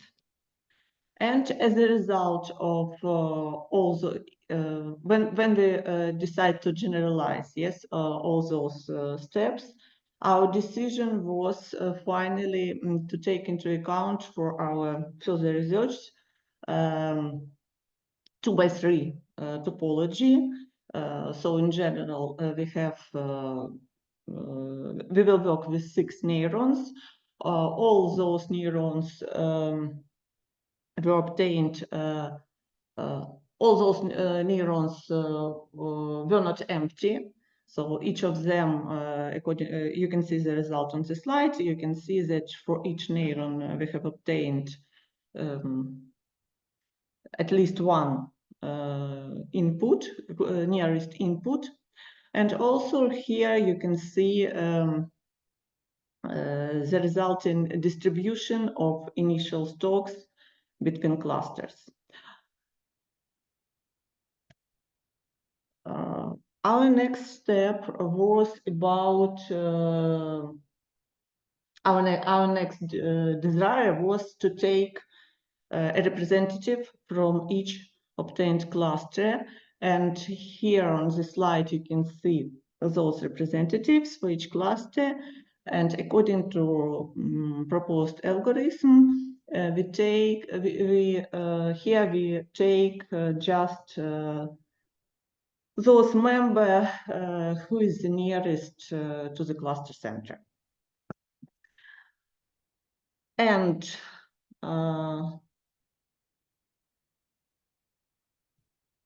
as a result, we have a list of those 6 representatives, 6 types of stocks.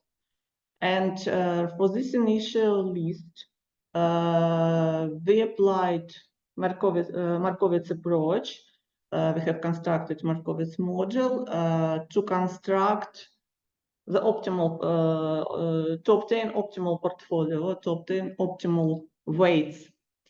And here you can see in the table, in the upper table, you can see 10 portfolios. All of them are situated, all of them are representatives of a so-called efficient frontier. All of them have different risk and return measures. And for our future calculations, our decision was to take the 11th portfolio, which has the maximum Sharpe ratio. And you can see the proportions for this portfolio at the last column of the table. So this portfolio, the behavior of this portfolio was checked, and our decision was to compare this portfolio with some proxy. And here you can see S&P 500 index as a possible proxy. And what about the results? You can see that in general, both portfolio and the proxy earned approximately the same average risk. But from the other side, the average return difference is more significant. And as a conclusion, as a preliminary conclusion, it caused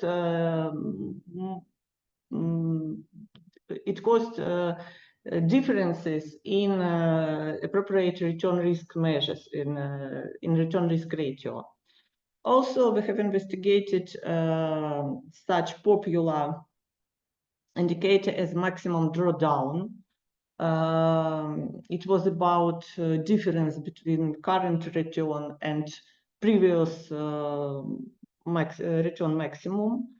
And you can see that this indicator, this maximum drawdown, is bigger for the portfolio, but the number of return points which are under those initial investment value, which was 1 million units, this number of points is significantly bigger for the proxy. And that is why our conclusion was that the obtained portfolio can be classified as moderately riskier, but more profitable as compared for the given proxy. As a conclusion, I want to say that obtained classification has produced clusters with rather varying centroids, and that is why taking representatives of each cluster gave this, can give us the suitable level of diversification of the total portfolio. And as for further directions of our research, we need to talk about our intention to investigate possible algorithm drawbacks, for instance, for different initial asset sets, because as for current results, we have investigated stocks which are already on the top of international ratings because of the nature of those index, and thus maybe those obtained good performance is partly caused by this fact. By the fact that those stocks already have rather good initial characteristics. That is why we think that it will be promising to investigate this algorithm with some other initial sets chosen by some other criteria. And as of another, our future intentions, we think that it will be again promising to investigate different SOM structures, different SOM parameters, because here we take some predefined, if it can be said in such words, and in future research, our intention is to work with different distance functions, for instance, and so on. Thank you very much for this possibility, and I'm ready to answer the possible questions. Thank you very much, Natalia, for your presentation. So, any question, Andrii, please? Yes, Pani Natalia, thank you for your presentation. I apologize, I missed the beginning of your presentation. So my question is the following. So as I understood, you clustered different stocks, and you applied separately your Markowitz optimization to each group, or how it was? No. Our intention was, the purpose of those clusterization was to take to classify initial set on different groups, and within these groups we take representative, and those Markowitz model was applied for final set of representatives. Okay, so the question is the following. When you clustered different stocks, you considered only prices, or you considered some additional indicators for clustering? We do not take into consideration prices at all. We take, let me, I don't understand you. Okay.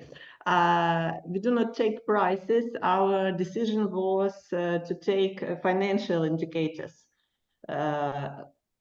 It may be promising to include prices or their derivations too in this set, but our decision was to work with financial indicators, and their types you can find on this slide. Okay, thank you. Thank you. So, other question? I would like you to be more active because the presentation is very interesting and we can discuss a lot of. So please, any question? I can question Natalia, just only it's very interesting, yes. And as I know, classification method, like I say, SLM method, the main step of this method is to determine the number of clusters. And you put like as indicators by the clusters, and did you group by the number of clusters, and how you determine this and the number of clusters? Thank you for this question. Yes, it was a tricky moment indeed for us, and our preliminary points was we had some preliminary points to take into account. Our final goal is to form investment portfolio, and in general our decision was that the number of constituents can't be very large. And we take into consideration the initial set. For instance, for this particular research, we have 30 initial stocks, and our core intention to decrease the initial dimension. Yeah. Then we can forecast that we do not need, for instance, 30 constituents in our portfolio. Moreover, we do not need 20 constituents. So our maybe subjective decision was to take approximately 20-25% from the initial amount. And because of this fact, taking it into account possibilities of COM algorithm, taking into account that we use hexagonal topology, we need two dimensions for hexagonal topology, yeah, number of columns and number of rows. And again, because of the fact that there may be 0 neurons with without any nearest input, without any stock to be nearest to this input, we take those magic number of 20 or of 12, sorry, and that was our initial condition to take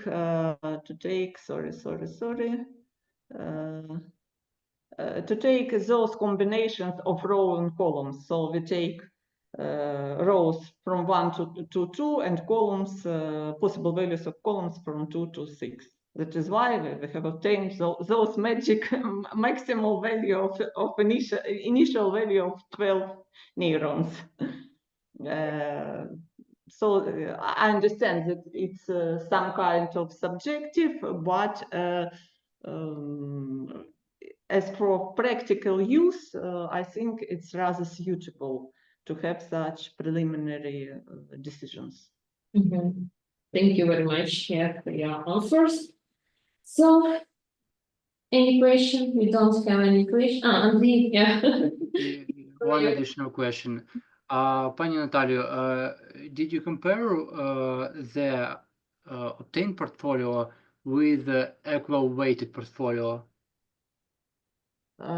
Equal weighted, you mean that If you didn't consider for the resulting, so for those initial for those resulting 6 numbers, you talk about equal weights. Yeah. If you equally weighted your portfolio, I understand. So it's like 6/10 for each, yeah. Mhm.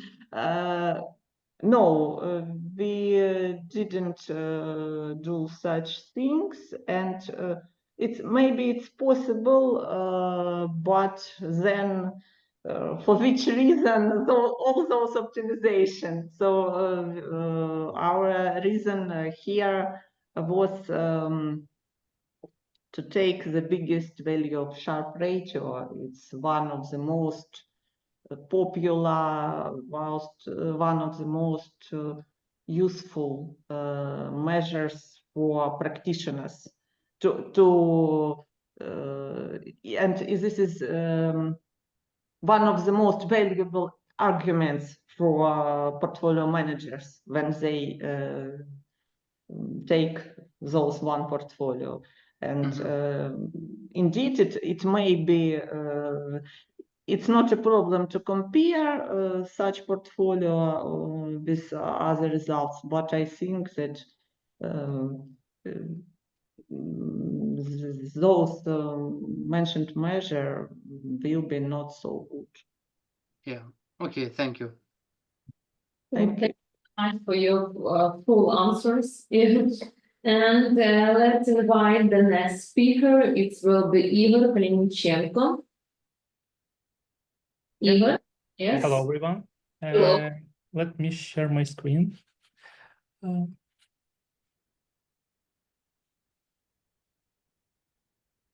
Please let me know when you can see the screen.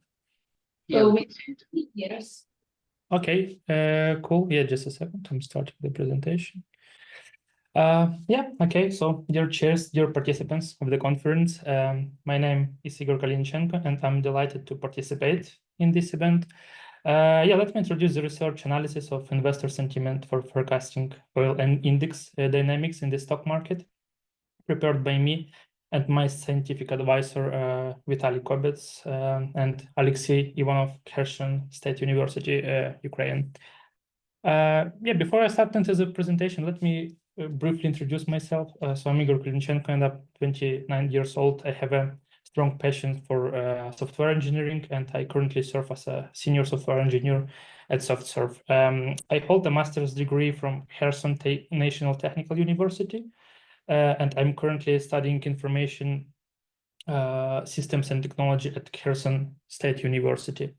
I've conducted this research alongside my esteemed colleagues, Vitaly Kobets and Alexey Ivanov from Kherson State University. To begin, I will provide a brief overview of the presentation structure. So I will start by introducing the research and discussing the major challenges it seeks to address. Then I will outline the research goals and how they can be achieved through iterative tasks. Following this, I will delve into the research methodology, highlighting key considerations made during the study.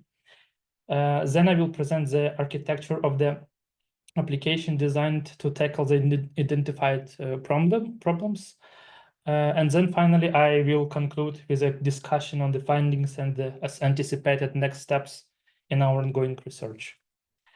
Yeah, so currently the financial sector has been witnessing a growing demand for automated tools that help investors make informed decisions. However, traditional tools often fall short into accounting for the diverse factors influencing stock markets. And these tools typically lack the adaptability needed to reflect real-time sentiment changes and other complex predictors.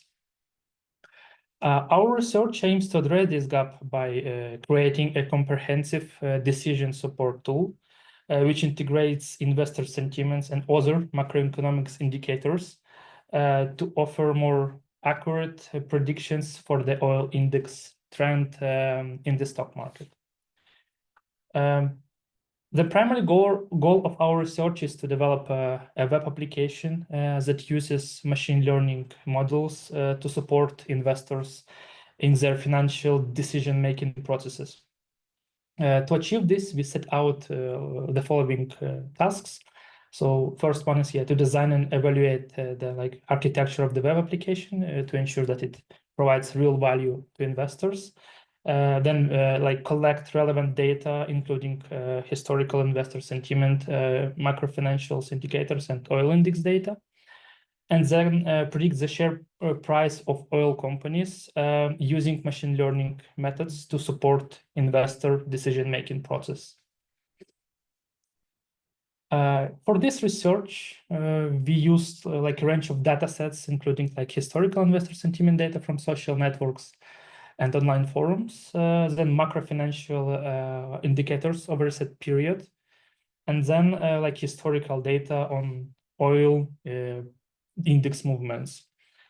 These data sets were fed into various machine learning and ARIMA models, which are later processed in the web application. And this application features a dashboard displaying key indicators and forecasts that will help and make it easier for the investors to understand trends in the stock market. Then we applied several machine learning algorithms and ARIMA models to predict oil index dynamics and investor sentiment. Among these were a long short-term memory neural network, then regression trees, random forest models, multiple linear regression, and ARIMA models. And each of these algorithms offered a distinct advantage based on the complexity of data type and complexity of the task itself. Now let me quickly talk about LSTM neural networks. So LSTM neural networks are particularly interesting due to their ability to process complex sequences. They are a type of recurrent network, a neural network that has a special architecture of hidden layers.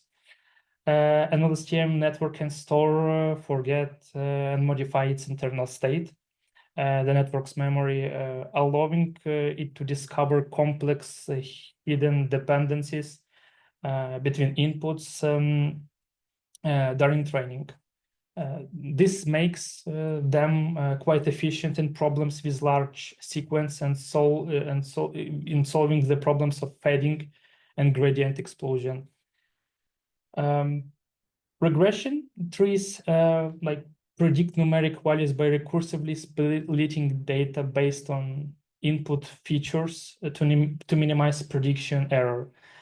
The final leaf nodes represent the predicted values, and they are effective for modeling complex nonlinear relationships and handle various data types.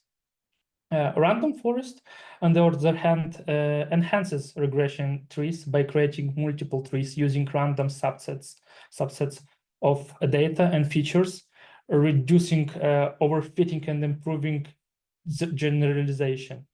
The final prediction is the average of all trees, which makes the random forest a robust tool for accurate numeric predictions.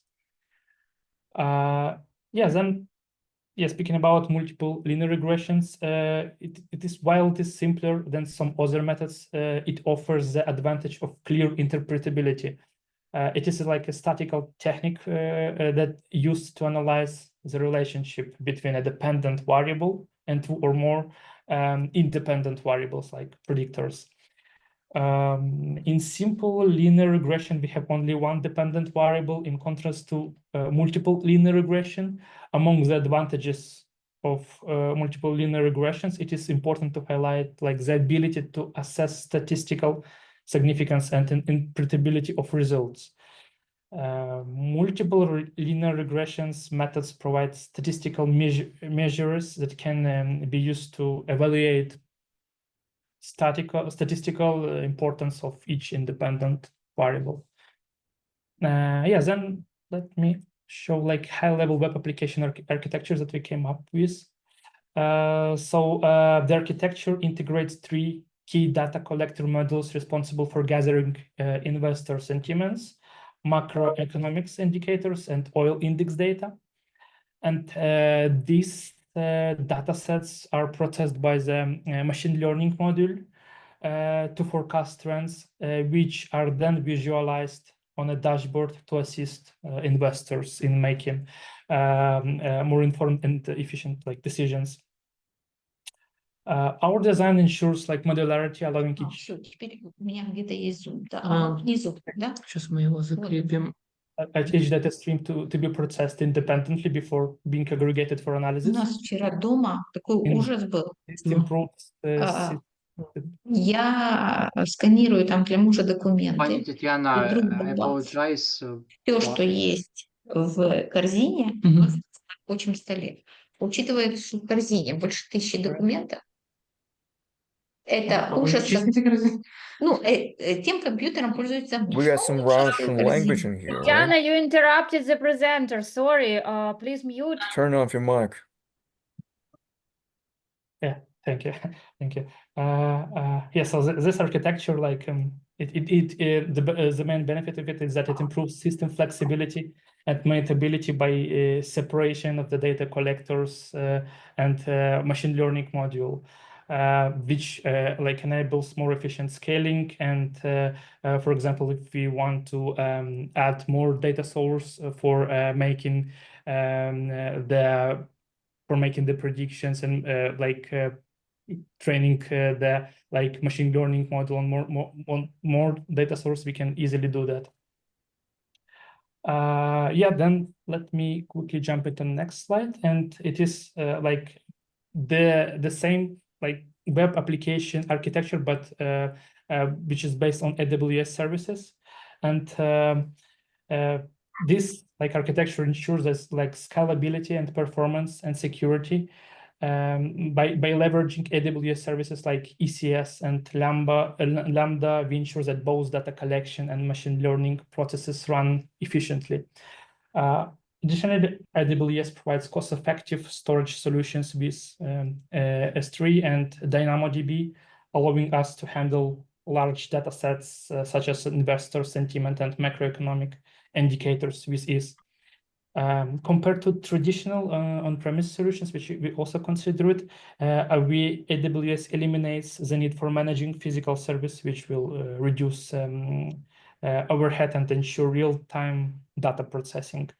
Yeah, additionally, AWS provides global infrastructure, which ensures low latency and high availability, crucial for delivering timely insights to investors.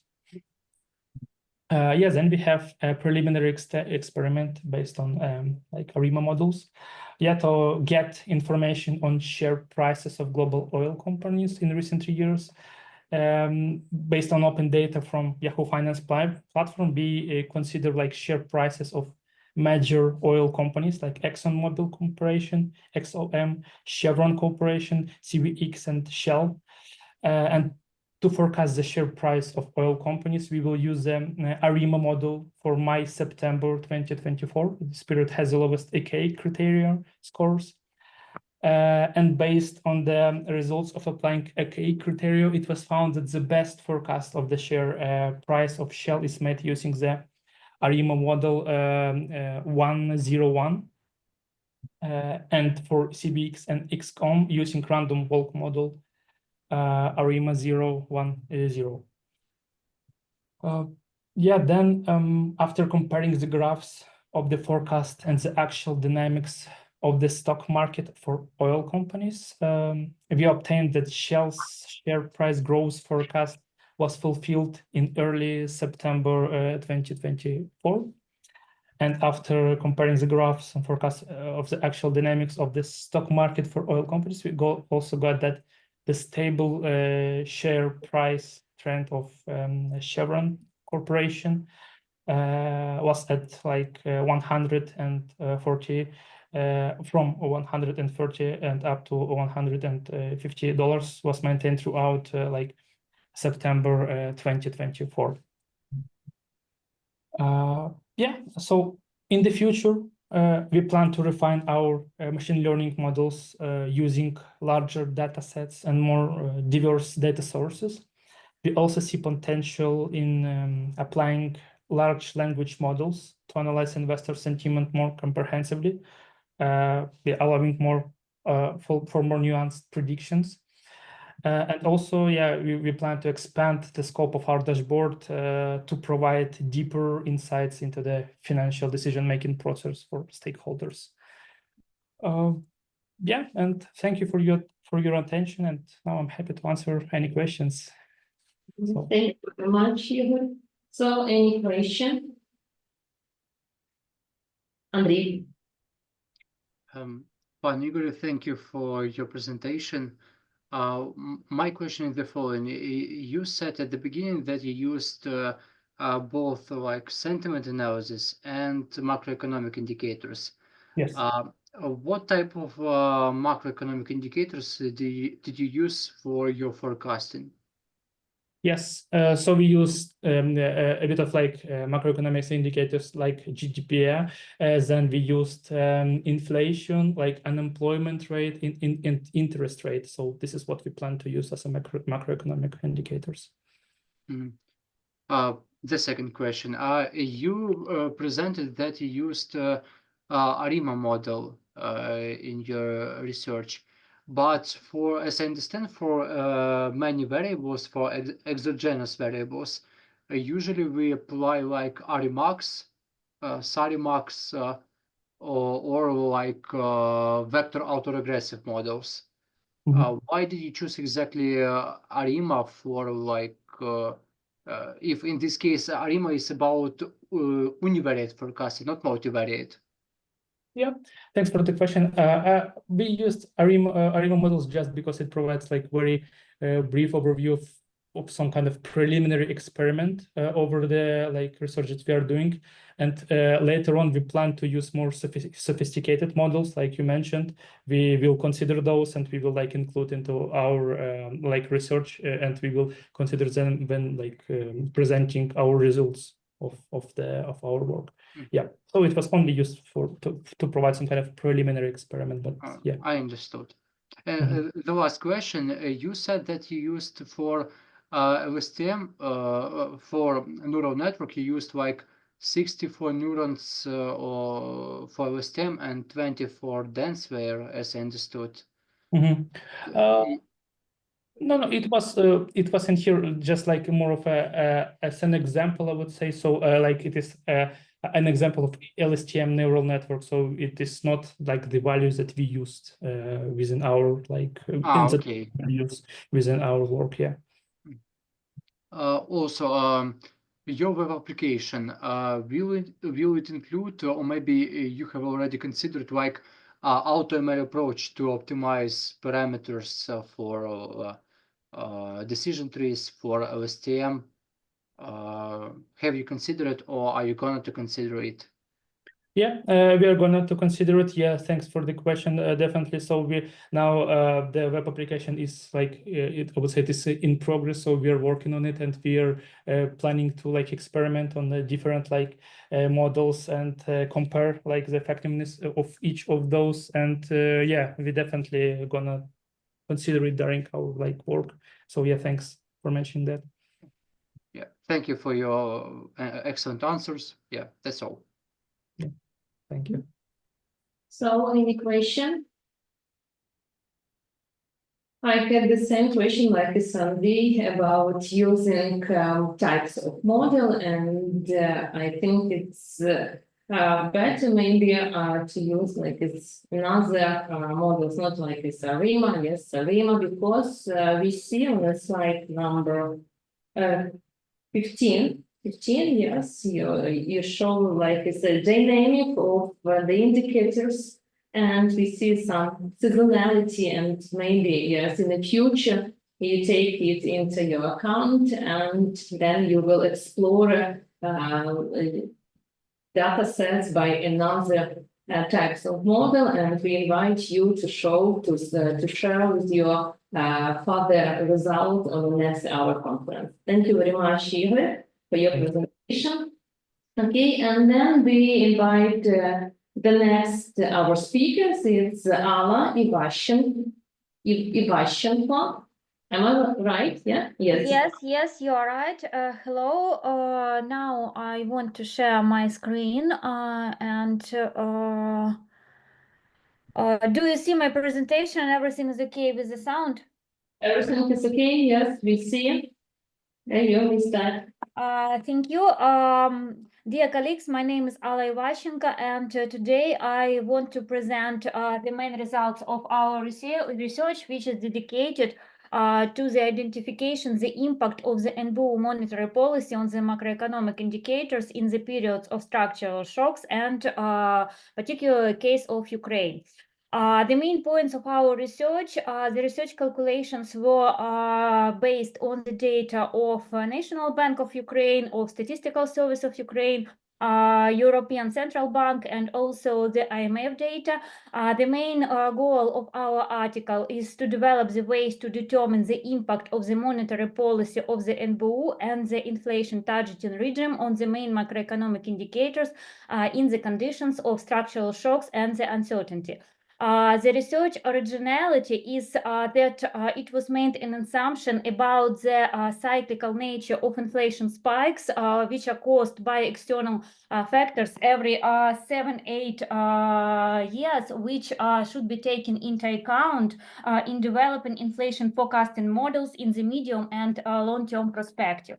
The methodology was divided into 4 stages. The first stage was the usage of Pearson correlation coefficient in order to assess the level of strength of relationship between variables.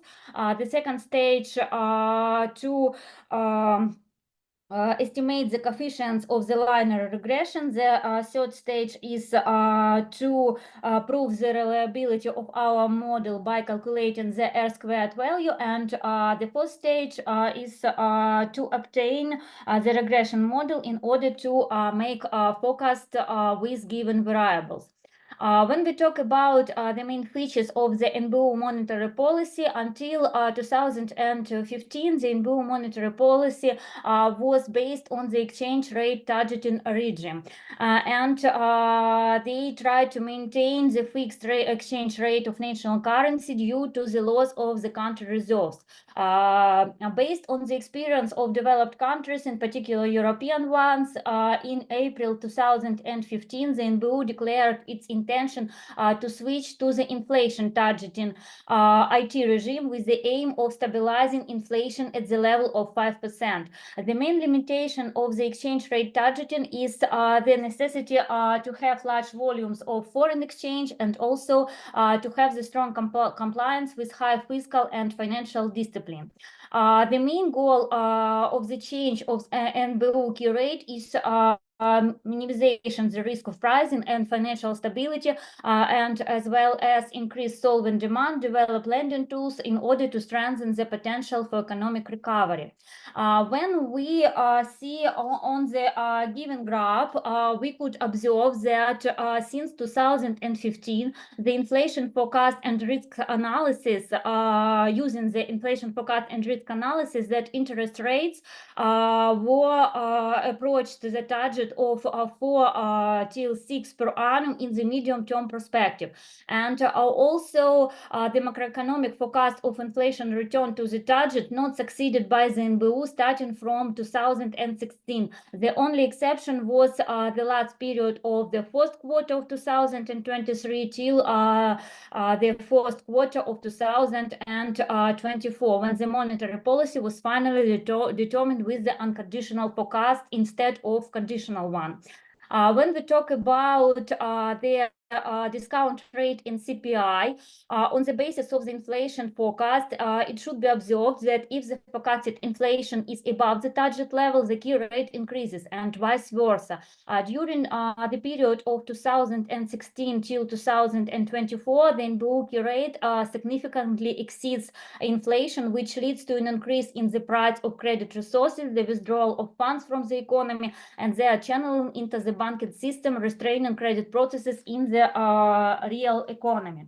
Also, when we talk about changes in inflation, that every 7-8 years, the national economy faces severe shocks caused mostly by external factors.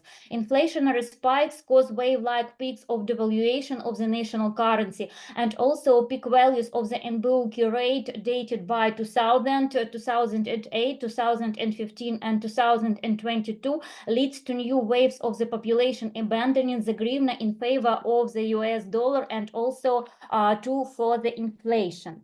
Also, on this slide, we could observe the significant gap between actual inflation and the key rate, about 10 percentage points during the first quarter of 2023 till the second quarter of 2024. Also, the weighted average value of the base CPI is about 5%, and the weighted average value of the NBU key rate is 17%. Which leads to business lack of finance without resources for new loans, and also without the possibility to debt restructuring for existing loans, which also restrains its demand for working capital and also the further investment. And also it leads to an increase in the income of banks, which shift their portfolio from to risk-free NBU debt instruments like OVDP and deposit certificates instead of lending to the business. When we talk about GDP, a tight monetary policy not only makes credit resources more expensive and supports high inflation with inflationary expectations, but also reduces solvent demand and leads to a drop in production. The higher the key rate, the greater the slope of the fall of the real GDP trend line. The economic feasibility of the lowering the NBU key rate, which is proposed in our research, will contribute to improving the quality of macroeconomic indicators like CPI, real GDP in US dollars, and also the exchange rate of the national currency, which was proven by performing economic and mathematical modeling for two scenarios. Basic scenario under the existing monetary policy of the NBU, and the alternative one provided that the key rate of the NBU will be reduced. For mathematical calculations, the value of the key rate was given at the level of 5%, which corresponds to the target indicators of the forecasted inflation reach of the end of the fourth quarter of 2023, according to the NBU report. When we talk about the reduction of this key rate of the NBU for the level of 5%, it can contribute to the acceleration of the real GDP. On the graph, we could see that the forecast value of real GDP may be 18% higher under the alternative scenario compared to the base scenario in the first quarter of 2025. When we talk about CPI values, also this reduction of the key rate level may contribute to reducing inflation. In particular, when we take the other things equal, the forecast index of the basic CPI becomes 33% lower in the alternative scenario compared to the basic one in the first quarter of 2025. When we talk about the exchange rate change, also take into account the NBU key rate at the level of 5%, it may contribute to the reduction of the hryvnia devaluation, as the forecast value of the hryvnia exchange rate against the US dollar may be 24% higher in the alternative scenario, also for the first quarter of 2025. And the main conclusions, first of all, the stimulating monetary policy of the NBU expressed in significant reduction of the key rate, with other things being equal, can contribute to the acceleration of real GDP growth, the reduction of inflation, and the slowing down of the devaluation of the national currency, even in conditions of uncertainty, which was proven by the linear regression. It is proposed to review the expediency of the NBU's use of term deposit certificates in order to avoid the negative consequences of the concentration of monetary turnover in narrow segments of the economy, which are not related to the growth of real GDP and do not affect productive economic growth. And also, it was established that the use of direct administrative influence measures by central banks leads to positive consequences in the conditions of uncertainty, as indicated by the successful experience of foreign countries with the effective anti-crisis management.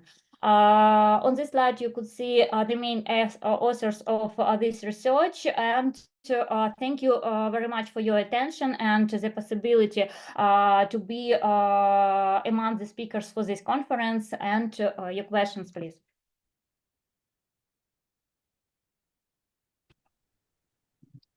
Thank you, Paniala, for your excellent presentation. Dear colleagues, dear participants, do you have any questions to Paniala? If I may, I have a little question. Could you please tell, is there any precursing external factors that contribute to the recurring structural shocks in Ukraine's economy? And maybe NBU in some way consider these external factors in their monetary policy? I think, of course, yes, and NBU considered a lot of factors in order to develop the monetary policy for our country, and especially in these times. And we could see that the level of inflation was greatly reduced by their measures.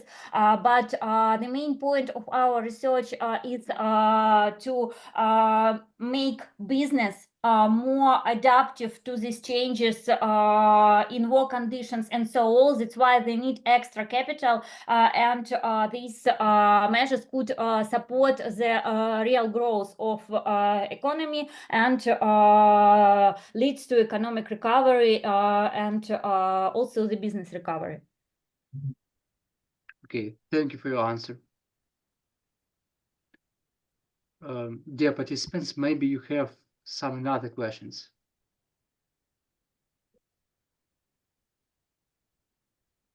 Okay, I don't see any questions. So, Paniala, thank you again for your excellent presentation. And now we are moving forward. Thank you. Now, yes, I need to stop share. Okay. Yeah, thank you. So, dear participants, I would like to invite, just a second, Larysa Tetiana and Yegor Davydenko. Hello, colleagues. Can you hear me? Yes. I will share my screen now. Please let me know if everything is okay and you could see the presentation. Yes, we can see your screen and your presentation. So today, on the behalf of my co-author Larysa Tetiana, I would like to present to all the participants of the conference the presentation on our research study on the topic achievement of the sustainable competitiveness through financial control and digitalization. So our research was mainly concerned with the question of the sustainable competitiveness, and we in our study tried to assess the major question for our research, which was whether the digitalization and financial control have significant influence over achievement of sustainable competitive advantage, and how can sustainable competitiveness be achieved through addressing digital divide and through ensuring this sustainable financing practices. So, as I mentioned, the main topic of interest with this research was sustainable competitiveness and its role in driving economic growth is connected with sustainable growth models, which acknowledge the important factors of social and environmental considerations.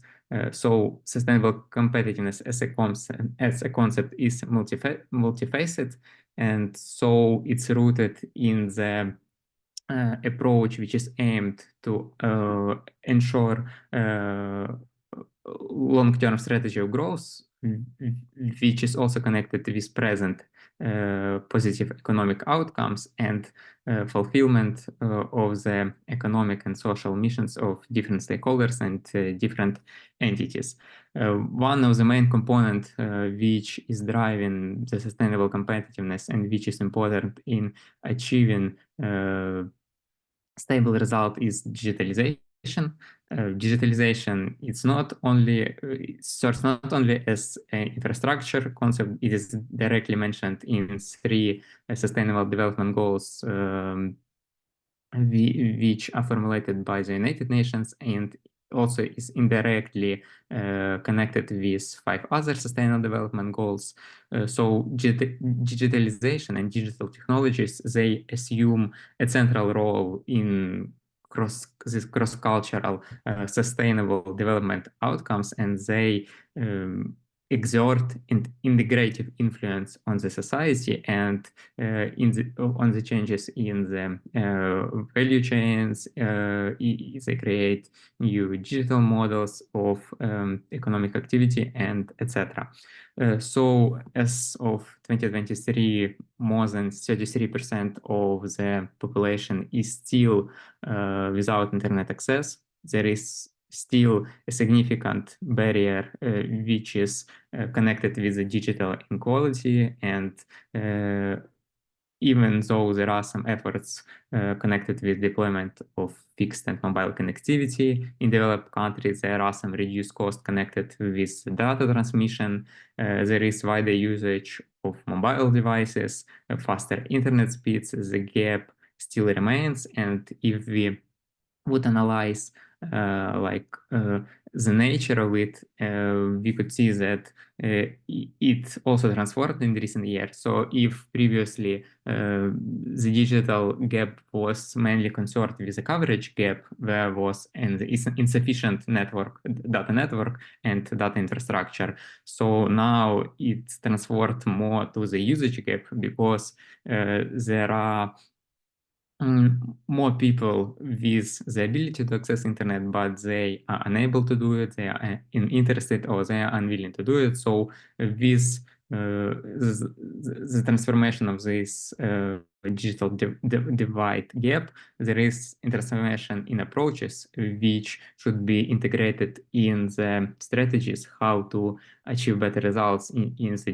digitalization, and how to achieve better results in incorporating these results into sustainable competitiveness.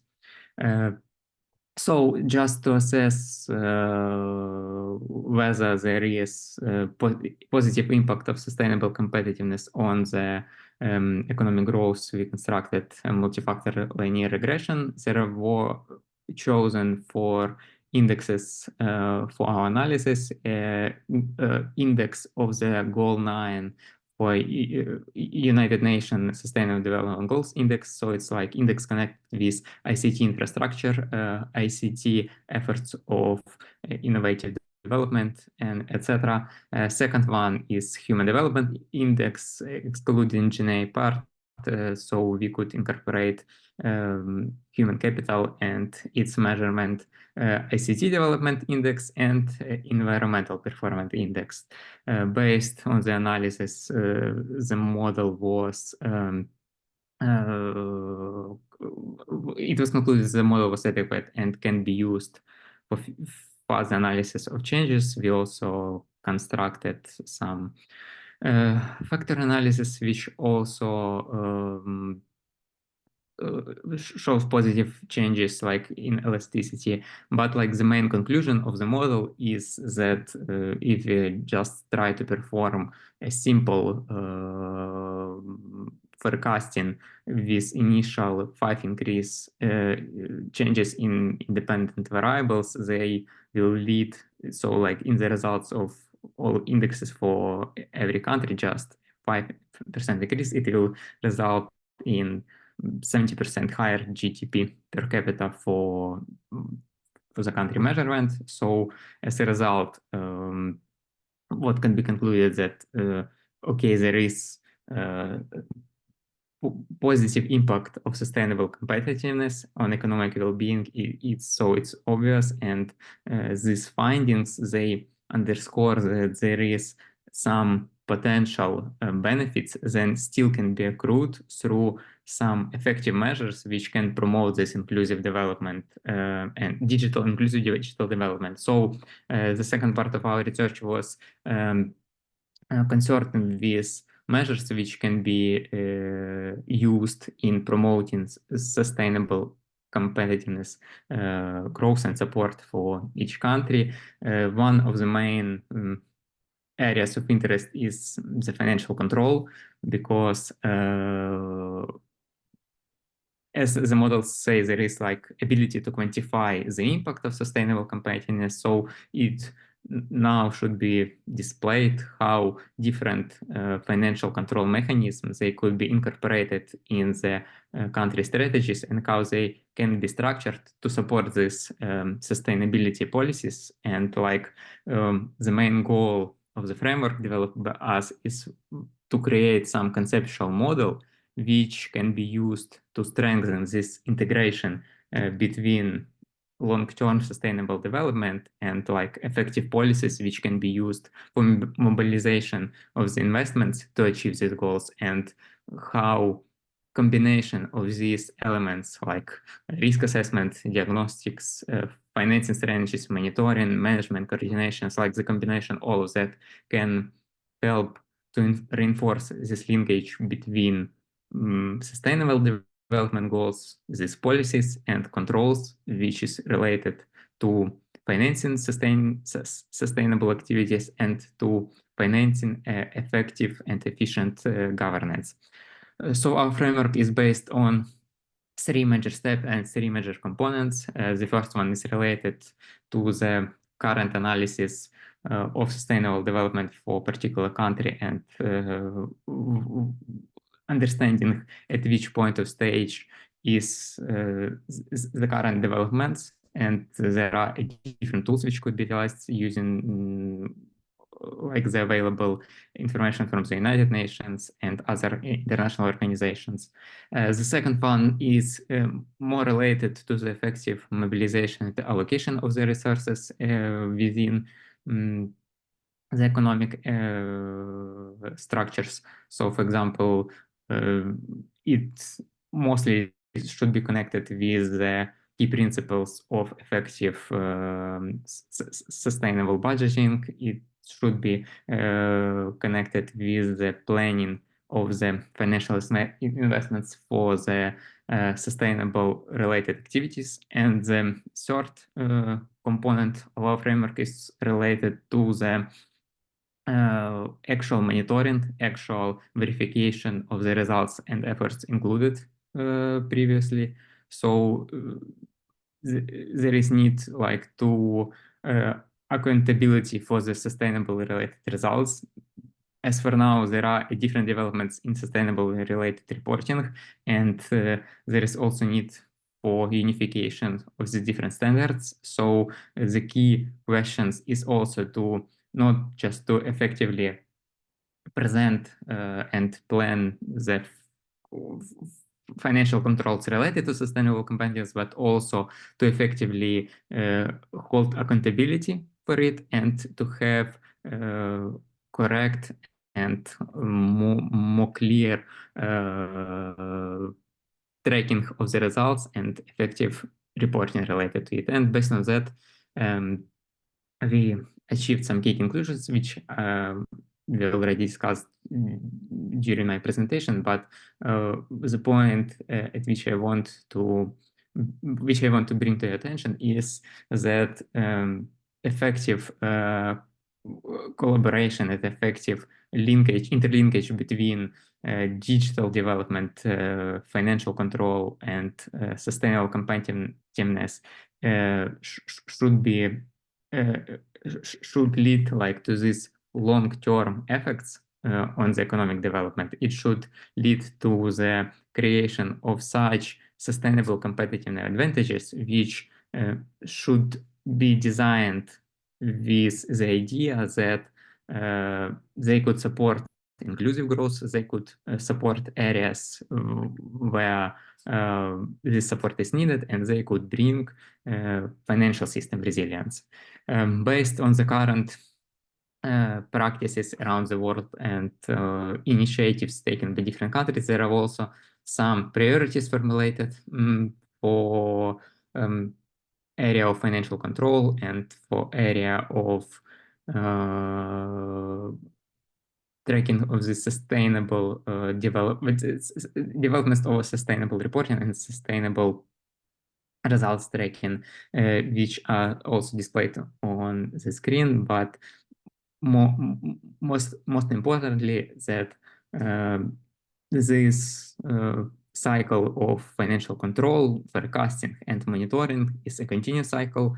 It should be a point in the agenda of every entity, every country, and this is Sustainable Development Goals budgeting structure. It's based on the actual results of the previous.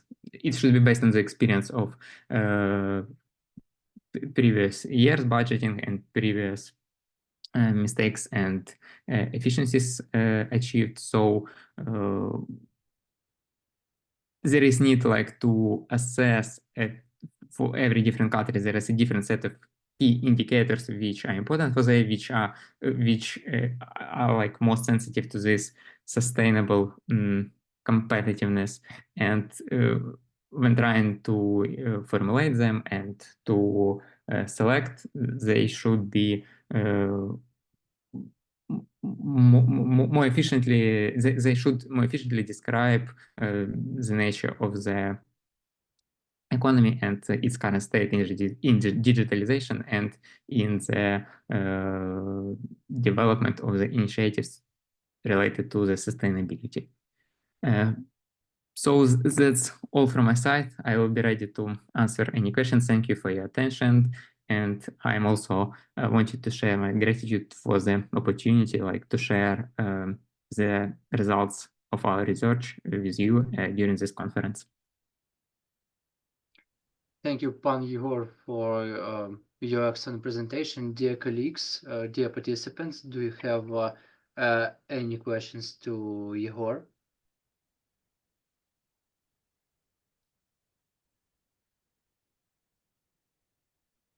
I have a little question. Maybe you could explain, maybe not, because I didn't see it in actually the results in the results of your model, but how inequalities, disparities in internet access impact the sustainable development goals in low-income countries.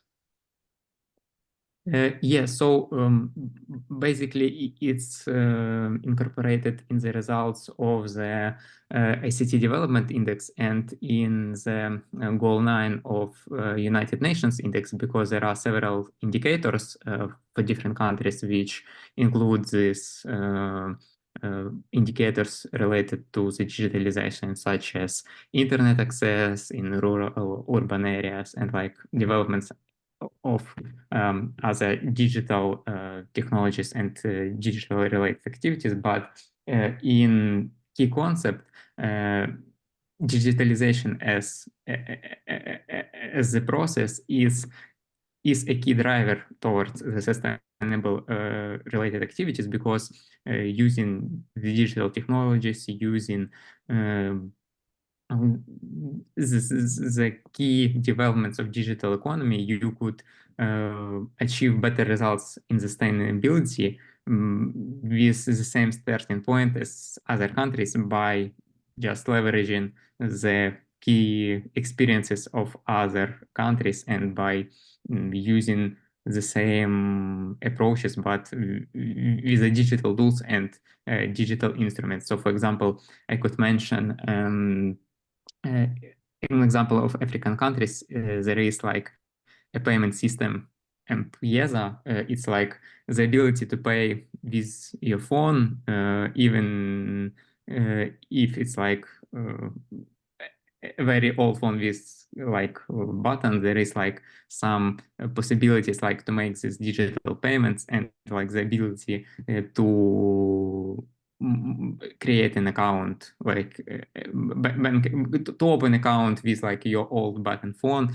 just by making 1 or 2 calls, and then just by typing these numbers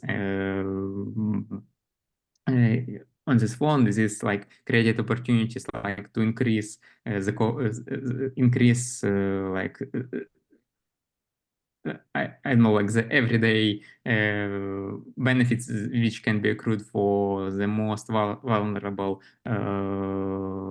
categories of population. So by using that, they were able to have better access to different goods, better access to public services, and this resulted like in significant increases in the internet access and mobile usage. So it's like a key concept. There are different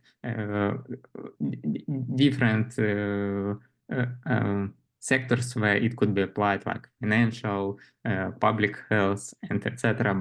But like for our model, I just analyzed what is like the key components of the goal 9 and of the ICT development index, and it was incorporated by that. Okay, thank you very much for your like really good answer.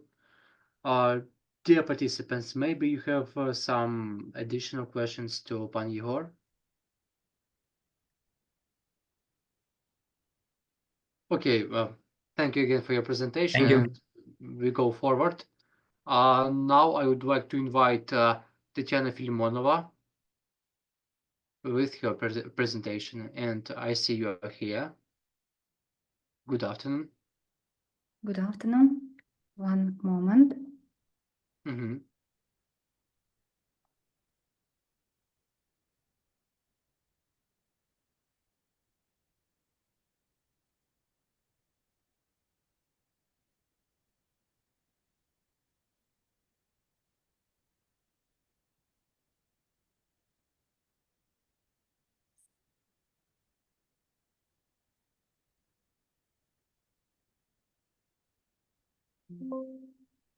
Yes, we can see it. Excellent. You can see my presentation. Good day, dear colleagues. I present to your attention a report on the topic comparative analysis of the effectiveness of forecasting sales regression models based on the Kaggle e-commerce dataset.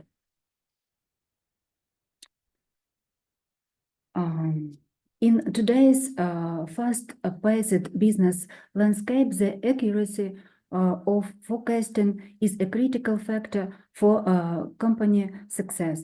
Effective inventory management, pricing, strategy optimization, and marketing campaign adaptation largely depend on the ability to predict future product sales. Modern machine learning methods offer a powerful tool to achieve this goal, enabling companies not only to react to changing market conditions, but also to proactively shape strategies for gaining competitive advantages. This article aims to demonstrate the effectiveness of modern regression methods and provide practical recommendations for optimizing the sales forecasting process. The findings will be valuable for professionals in data analytics, marketing, and business. Contribution to improved decision making based on accurate forecasting. The process of creating sales forecasting models based on e-commerce data involves several key steps: data preparation and analysis, model building and tuning, and performance evaluation. The discussion will focus primarily on data preparation, as the effectiveness and accuracy of the models depend significantly on the quality of the input data. The dataset utilized in this study was sought both from Kaggle. It contains 1,000 product records spanning a variety of products categories, including clothing, home and kitchen, toys, books, and sports. Each product in the dataset is characterized by several attributes, which are critical for understanding the factors that influence sales performance. Their attributes include product ID, product name, category, price, review score, review count, sales data. Additionally, a column representing total sales was added to the dataset, and the correlation between feature was computed. Figure 1. The analysis reveals that sales figures in the first 6 and 10th months exhibit the highest positive correlation with total sales. In contrast, a review count and review score show a negative correlation. This indicates that sales activity in the first month significantly influences overall sales performance. For future analysis and modeling, it is essential to concentrate on the feature with the highest correlation to total sales. This targets approach will enhance the accuracy of sales forecasts and deepen the understanding of key factor driving sales dynamics.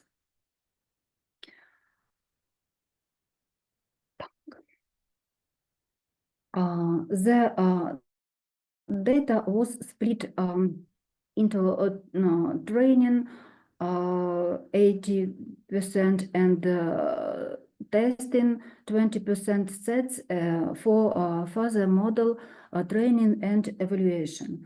This ensures that the model's quality can be verified on test data, preventing overfitting. The feature was scaled. This operation is a critical step before a model training, especially for algorithms sensitive for scale of fitting.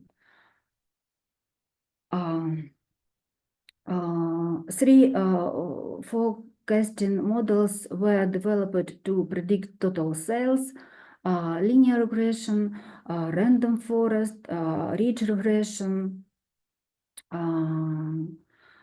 used grid search for optimal parameter selection based on mean square error, ensuring model relatability with 5-fold cross-validation. All models were integrated into a pipeline for streamlined data scaling and tuning. The best hyperparameters was identified, ensuring optimal model performance on the test. You can see in table 1 the best parameters for the model.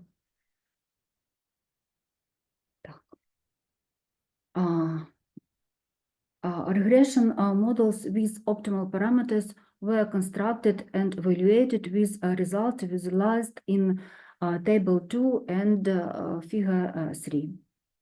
Linear regression and ridge regression demonstrated stable and reliable performance, while the random forest model struggled with overfitting. To access model performance, scatter plots were created comparing actual VC predicted values for the test dataset. The red dashed line indicates the ideal fit.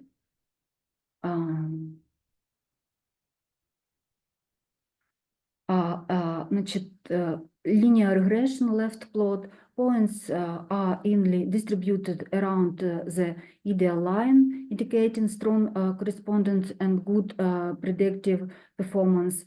Random forest center plot, significant deviation from the ideal line, particularly at higher values, suggest overfitting and align with numerical analysis results. And the ridge regression right plot, similar distribution to linear regression with a slightly larger deviation, but overall shows a stable match between predicted and actual values.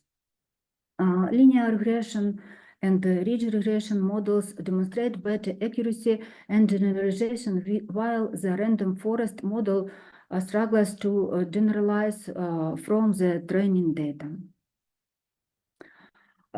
In the preliminary analysis, 10 correlated features were identified revealing data patterns. To improve predictive accuracy, a decision was made to include all available features in the dataset.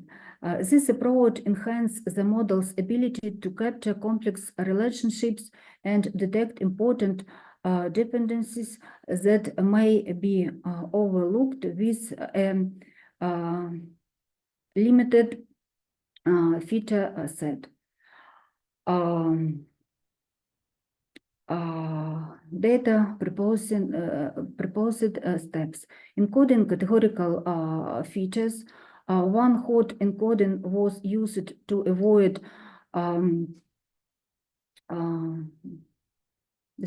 distorting relationship between categories.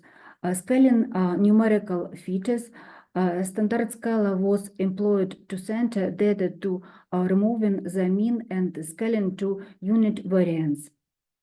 Utilizing the column transformer class ensure proper preparation of all features, enhancing model accuracy and enabling a more comprehensive analysis of the data structure. This approach aims to improve model quality and generalization in real world scenarios.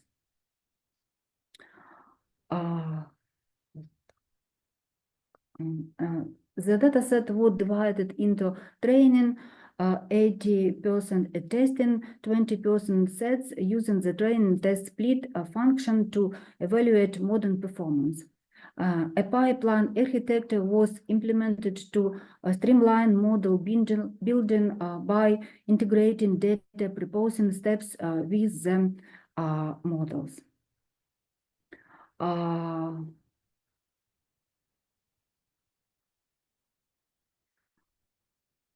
Regression models were trained on the training dataset and evaluated on the testing dataset using mean squared error and coefficient of determination, with results shown in table 3.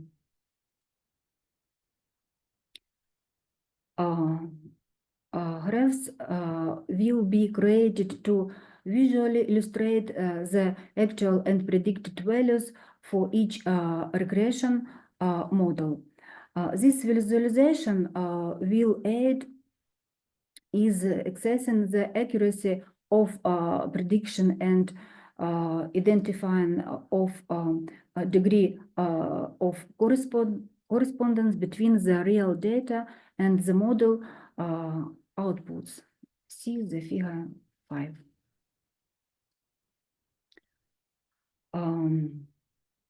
In all graphs, actual values are plotted on the x-axis and predicted values on the y-axis with the red dashed line indicating ideal correspondence.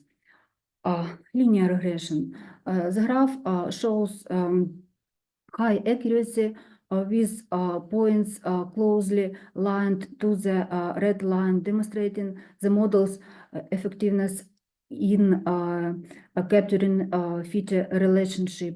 Ridge regression displays satisfactory performance with points predominantly near the red line, indicating overall effectiveness through some variability is noted. And the random forest exhibits greater scatter in predictions, suggesting notable variability between actual and predicted values. This may indicate issue with data quality, model setting, or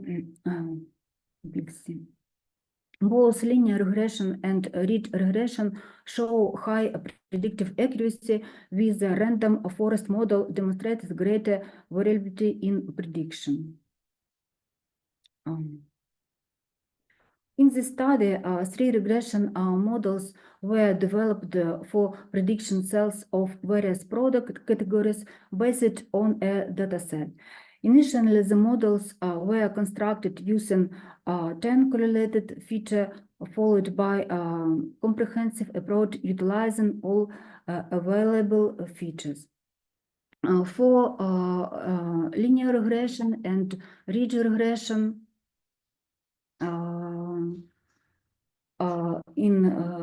inclusion of all features significantly improved prediction accuracy, indicating the model's effectiveness in capturing complex relationship between feature and the target variable. For the random forest model, the incorporation of all features resulted in a more consistent performance across training and testing dataset, demonstrating the model's capability to handle complex interaction among variables.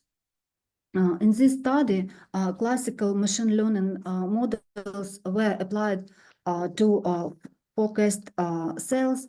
However, I also conducted research and built a neural network using PyTorch. And the result was compared to the classical models. Thank you for your attention. Yes, Tetiana, thank you for your presentation, interesting results. Dear colleagues, maybe you have some questions to Tetiana.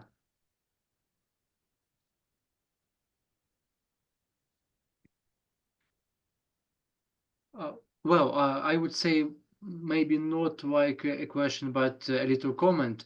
You said that you would like to test like neural network models with PyTorch, but it seems that actually you have like the highest possible result for ridge regression and linear regression. And as you said, your ridge regression effectively manage multicollinearity. And probably because neural networks are presented to be really complicated, the result is going to be similar, in my opinion. The result is going to be similar to the random forest. Maybe if it's going to be like one layer neural network, maybe it's going to be very similar to linear regression or ridge regression. But if it's going to be like 2-layer or 3-layer neural network, probably it's going to be overfitted, as I think.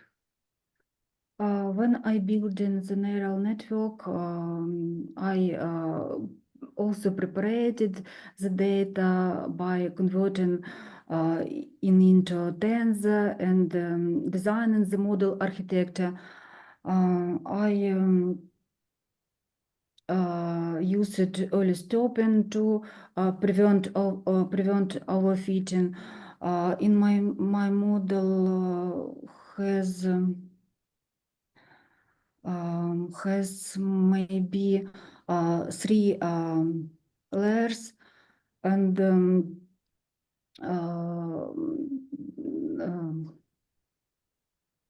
I concluded that classical machine learning works well for forecasting task. The coefficient of determination in network was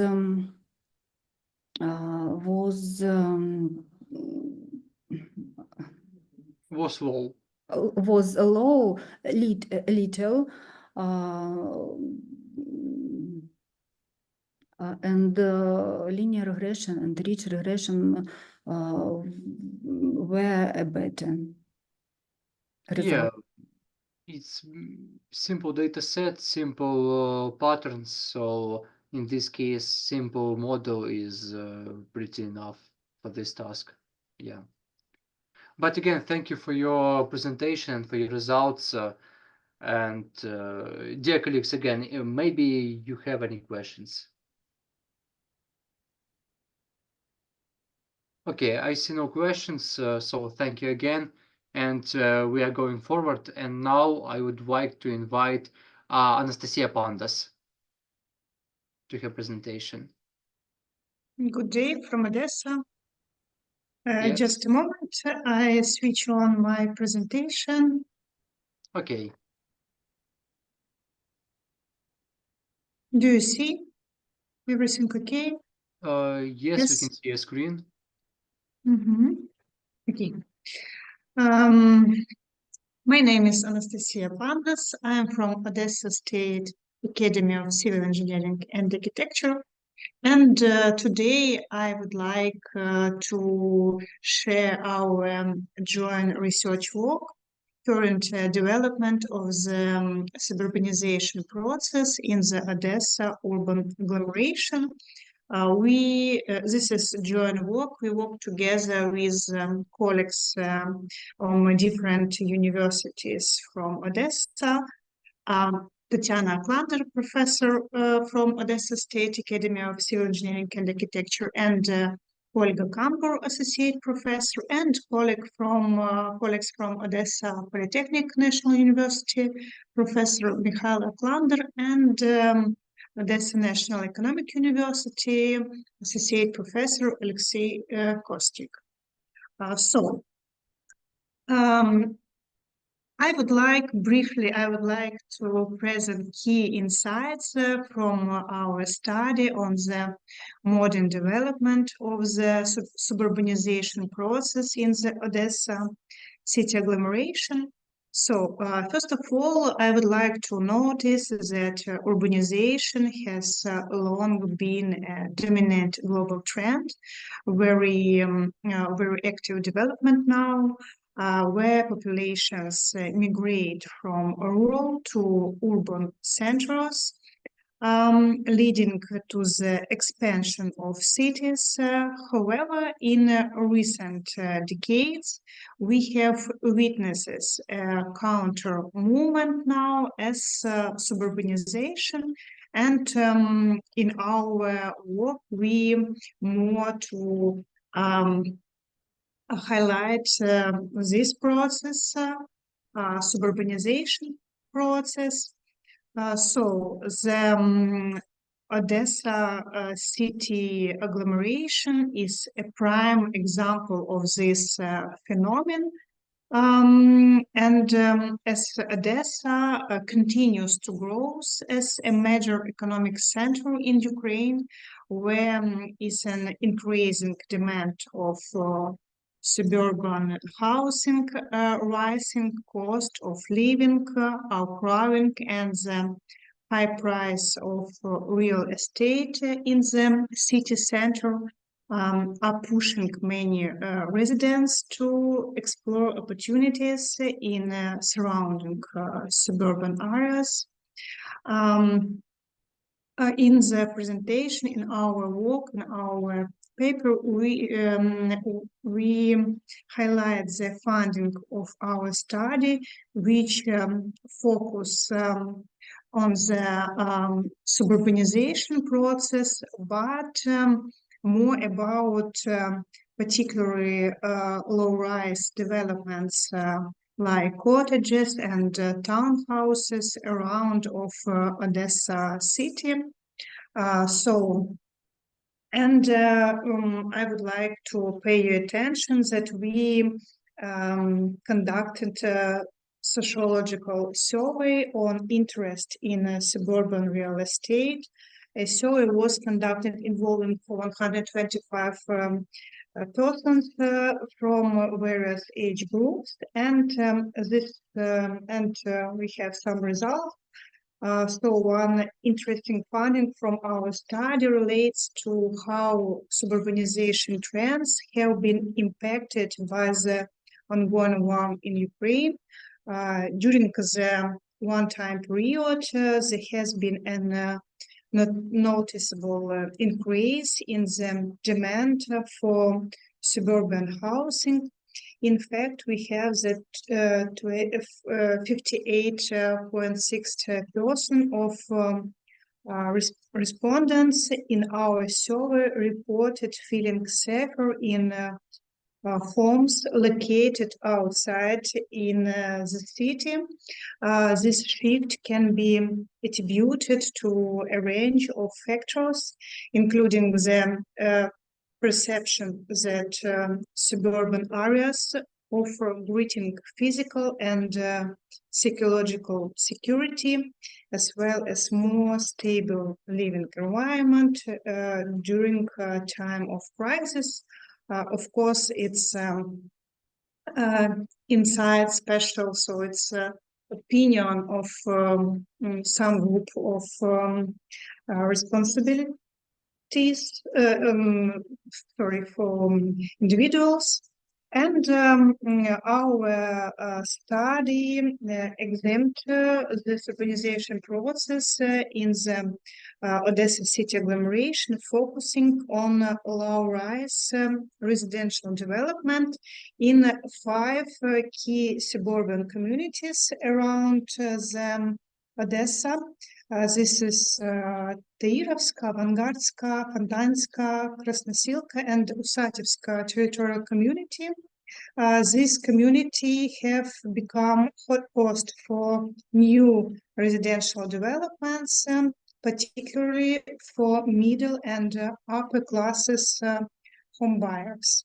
So we analyze 35 suburban cottage settlements and townhouse developers around Odessa. These properties were evaluated based on several factors, including the price, distance from the city center, travel time by car, plot size, and proximity to the sea. And next slide will about this. And I would like to pay your attention that Odessa city development along the coastline. You see, it's very interesting moment because it's special, can say it's a feature of Odessa urban agglomeration. That's why, of course, more of cottages, townhouses located in a part of coastline.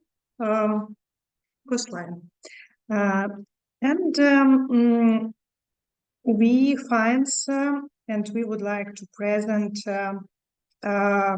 key trends of this process. After analysis, you see a list of cottages, suburban cottages settlements. We analyzed there, and we have some results. First trend can say it's housing prices and proximity to the city. one of the most significant factors influencing property prices in suburban areas is the distance from the city center. There is a moderate inverse correlation between the time it takes to travel to the city center by car and the price of housing project, building project real estate. So simply put, the closer a property is to the city, the higher its price tends to be. This trend is especially strong for cottages and townhouses, as buyers are willing to pay a premium or high prices real estate for shorter commutes to the city. Next one, this is influence of the sea. You understand that it's a very important moment for our city. Of course, people more interested in real estate, which include this factor. So another critical factor influencing housing prices in the proximity to the city in Odessa. Access to the coast is highly desirable, and properties located within walking distance of the sea are significantly more expensive.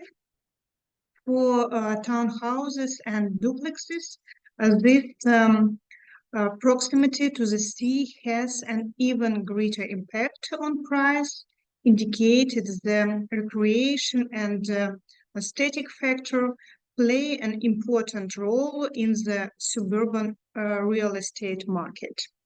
I would like to highlight that not only we see in previous slide that a lot of settlements, cottages situated near the sea, but it's not only these trends. We have another one located not far from to the sea. That's why, and just a moment, and next one, plot size and property value. The size of the plot also impacts the price of suburban properties. Our analysis showed a positive correlation between plot size and property value, although the impact is more pronounced for cottages than for townhouses or duplexes. This suggests that while having a large plot of land is important, other factors such as proximity to the city and amenities may hold more weight in determining the price of suburban real estate. While suburbanization presents opportunity for regional growth, it also brings a set of challenges, and we pay attention in our work and try to propose and to recommend how to what should move in this direction. One of the key issues in the increasing dependence of automobiles in suburban areas. As people move further away from the city center, the need for personal vehicles grows, leading to traffic congestion, higher population levels, and longer commute time. Addressing this issue will require significant investment in public transport and road infrastructure. So I can say that can see in Odessa one of the most huge problem Another challenges in the need for improved social and community services in suburban areas. As population in this region grow, there will be an increasing demand for healthcare, education, and retail services, ensuring that suburban communities are well equipped with these facilities is essential for the long-term sustainability. So we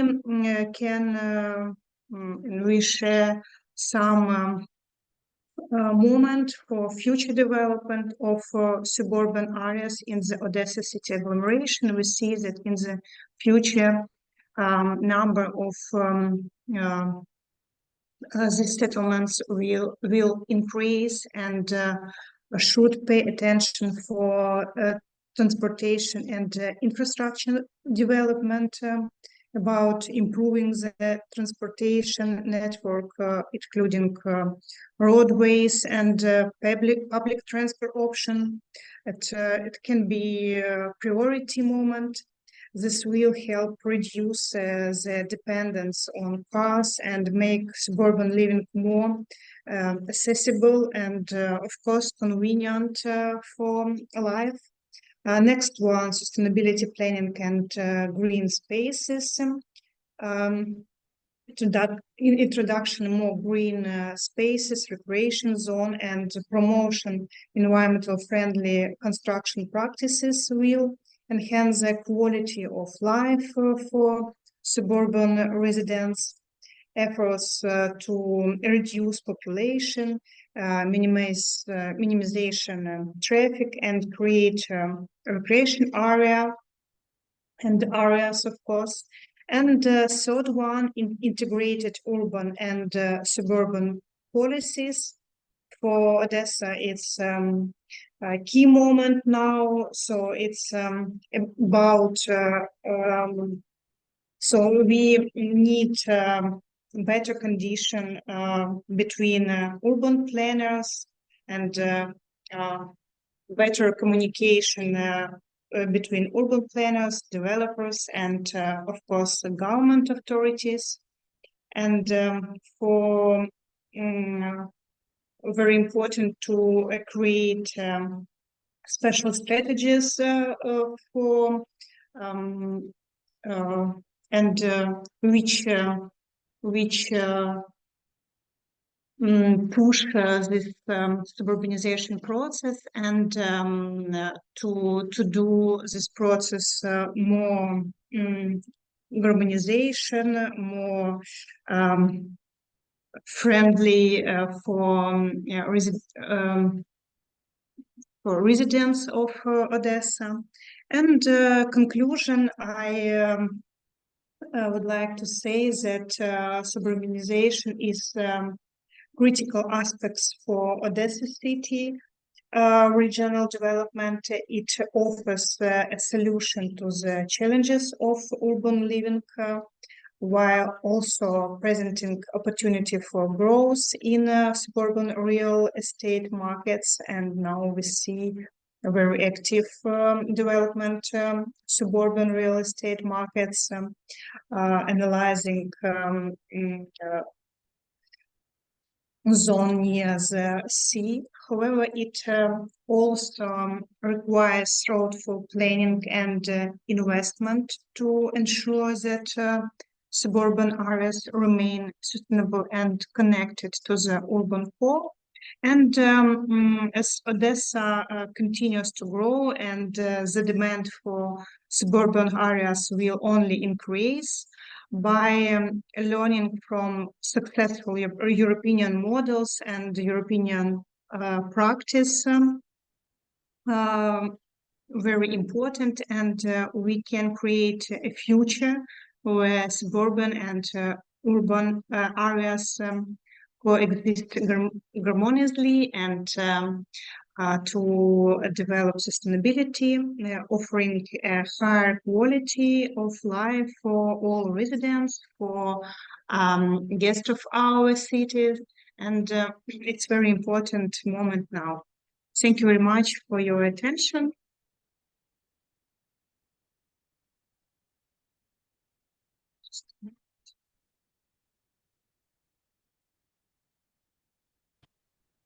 Thank you. Thank you very much for your presentation, Anastasia.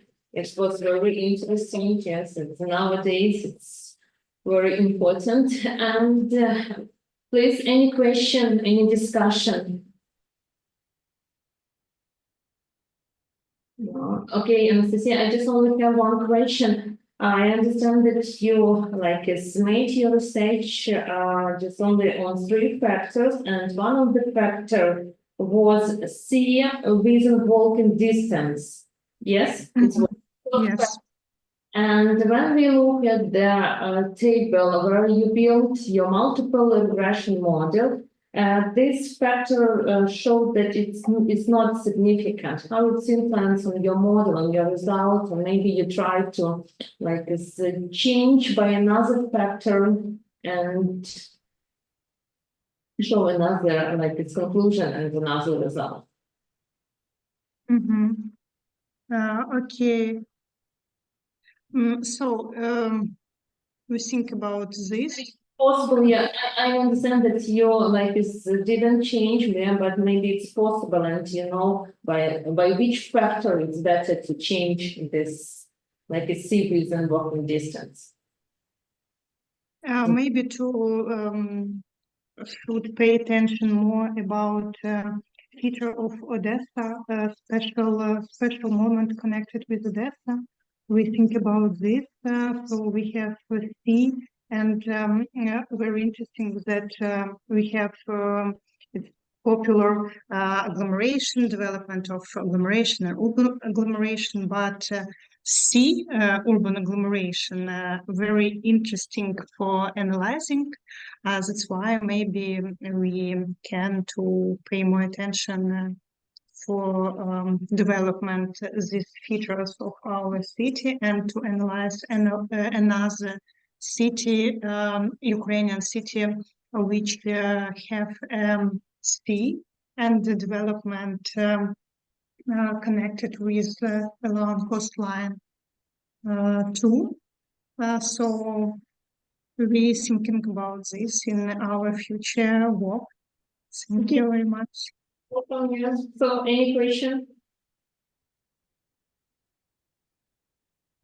You just only back us to Odessa, to the sea, and we just only want to have a little rest on the sea to visit Odessa. Again, hope we will have such opportunities in the future. So thank you very much.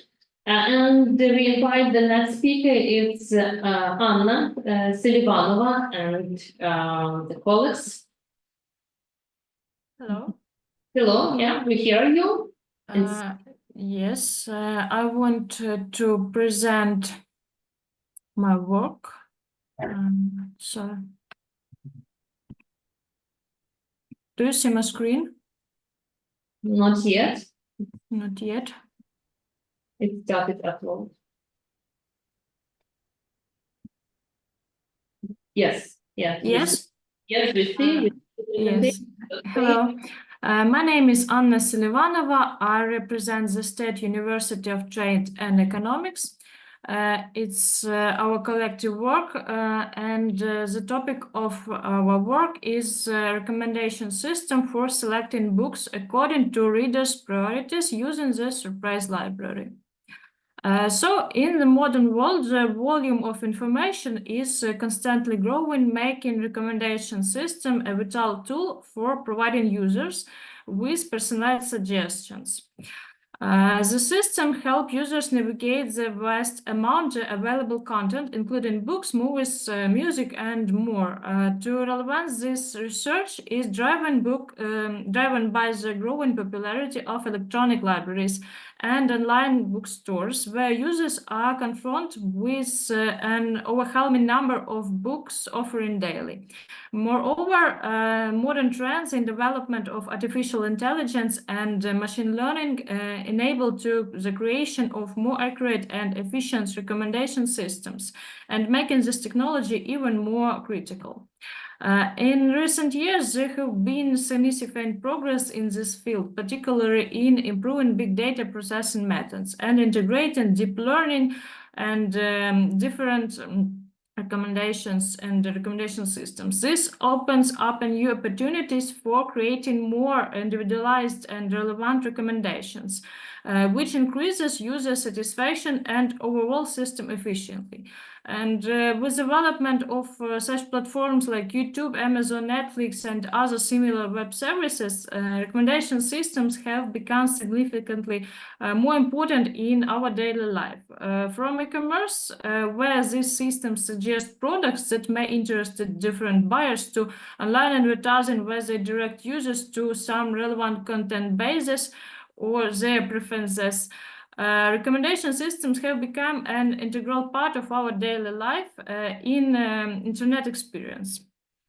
Thus, building a recommendation system for book selection based on surprise library is a promising task that addressed an important issue in some consumers' experience. We will develop the recommendation system using the book recommendation dataset from Kaggle. Combining this data is critical to building a recommendation system, as this allows you to create a single table that contains all the necessary information about users or their ratings and relevant books.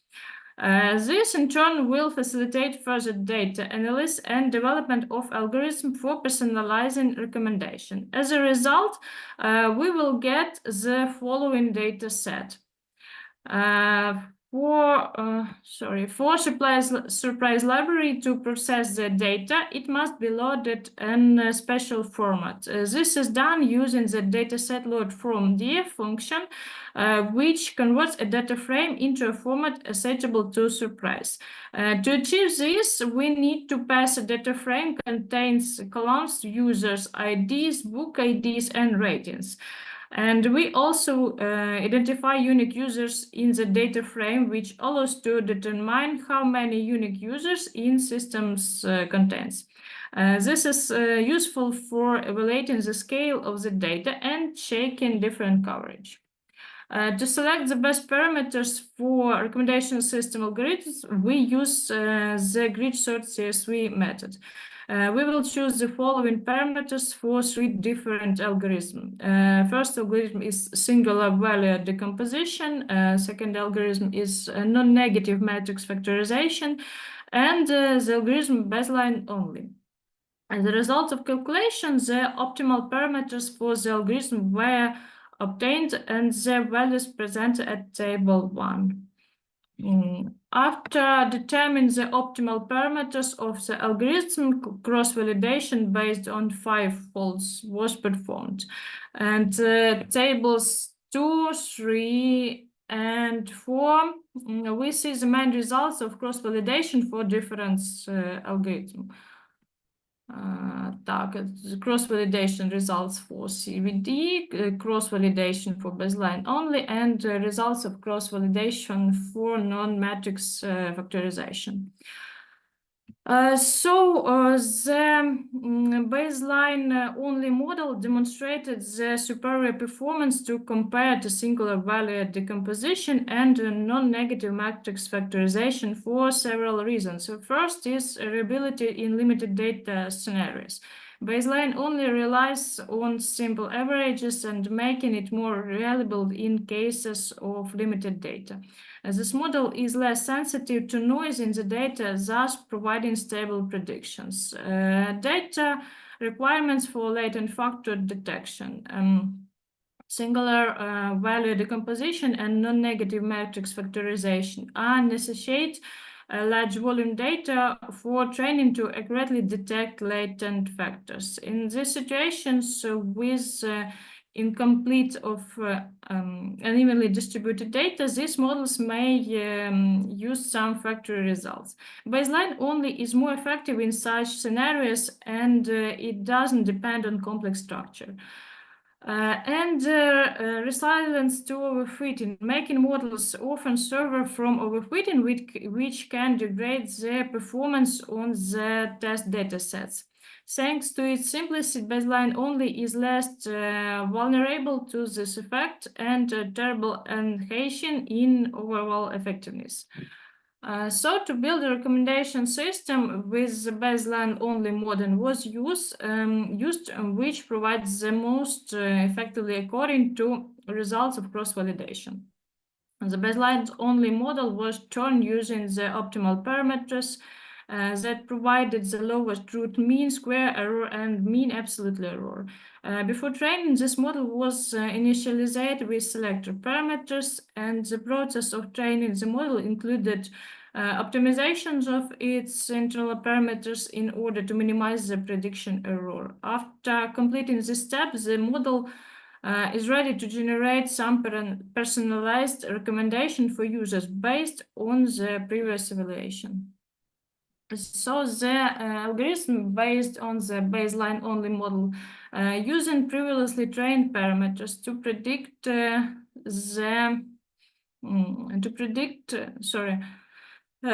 the ratings books that have not been previously rated by the users. In particular, for each user, a list of books that have already received rating was first created, and with the aim of excluding them from the list of potential recommendations.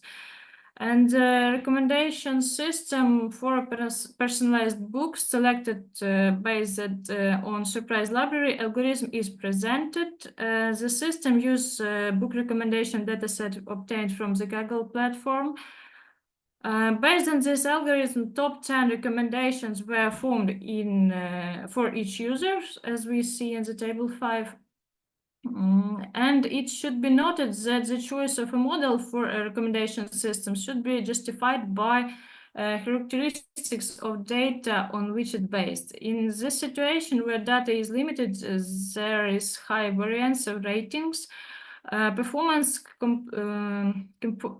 compared to methods such as matrix validation, singular value decomposition, and Bayes only. This advantage is attributed to the simplicity of Bayes only, which ensures resilience against overfitting. And essential factor is scenarios where influences data may lead to overfitting or more complex method. Thank you for attention.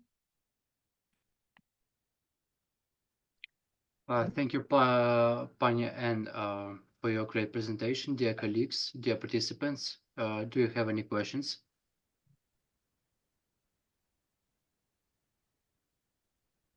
I have a little question. As I understood, this is like separated Python library that allows automatization of parameter optimization and other workflow.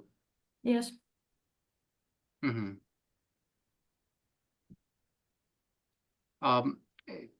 Probably I a little missed, but in this case, what indicators you used like for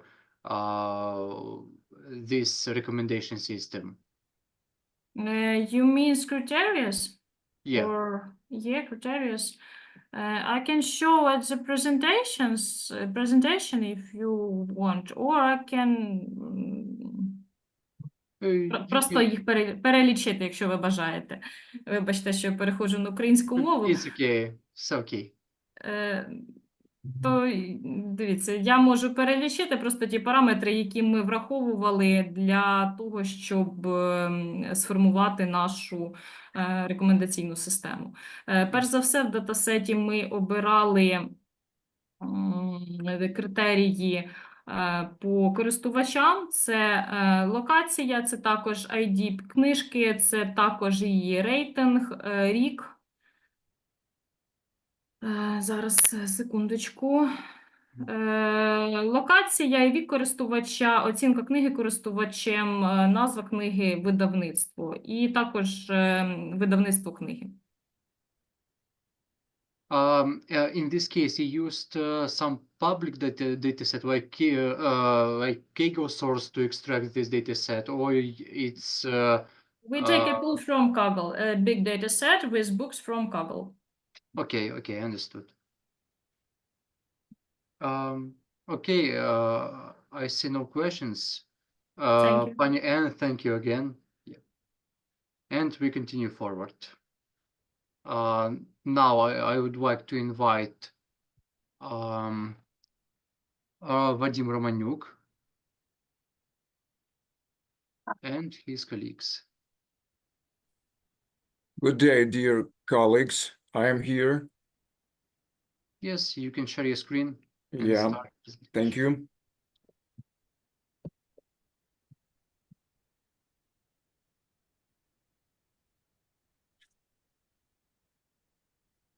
The topic of my report is symmetric and most favorable strategy in a four-agent dilemma game of compliance and defiance.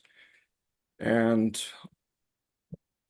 now you can see some information about the presenter.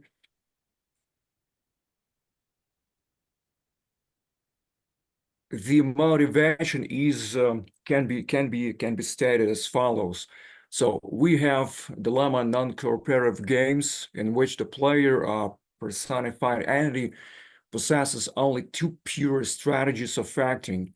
So these games model interaction processes that develop under uncertainty of benefit and loss. This kind of uncertainty is a result of resource limitations, for example, material, informational resource, and so on. So we have only two one-step pure strategies to comply with or defy system requirements. Compliance incurs costs, additional costs, and defiance may result in fines imposed by the system. Just a few examples. Industrial enterprises utilizing water in manufacturing processes. To comply means apply cleaning technologies for wasted water. To defy means wastewater without cleaning, which basically is cheaper, all right? Another example, peers sharing useful data within a network. To comply means share, to defy means not share. Entrepreneurs deciding on legitimately running a business. So to comply means pay more taxes. To defy means particularly going into shady business, which is not good. 2 and 3 agent dilemma games are solved using the well-known Nash equilibrium conception. And the equilibrium becomes, however, highly unstable as the number of agents increases due to unfair or unequal losses.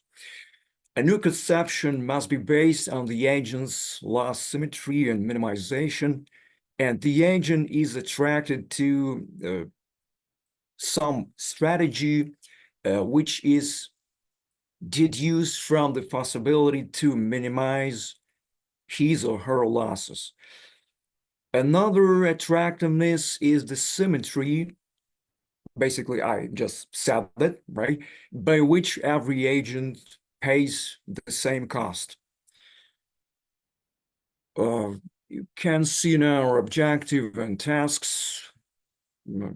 The objective is to ascertain the agent's best strategy in a 4-agent dilemma game using the loss symmetry and minimization as a conception of the game situation attractiveness.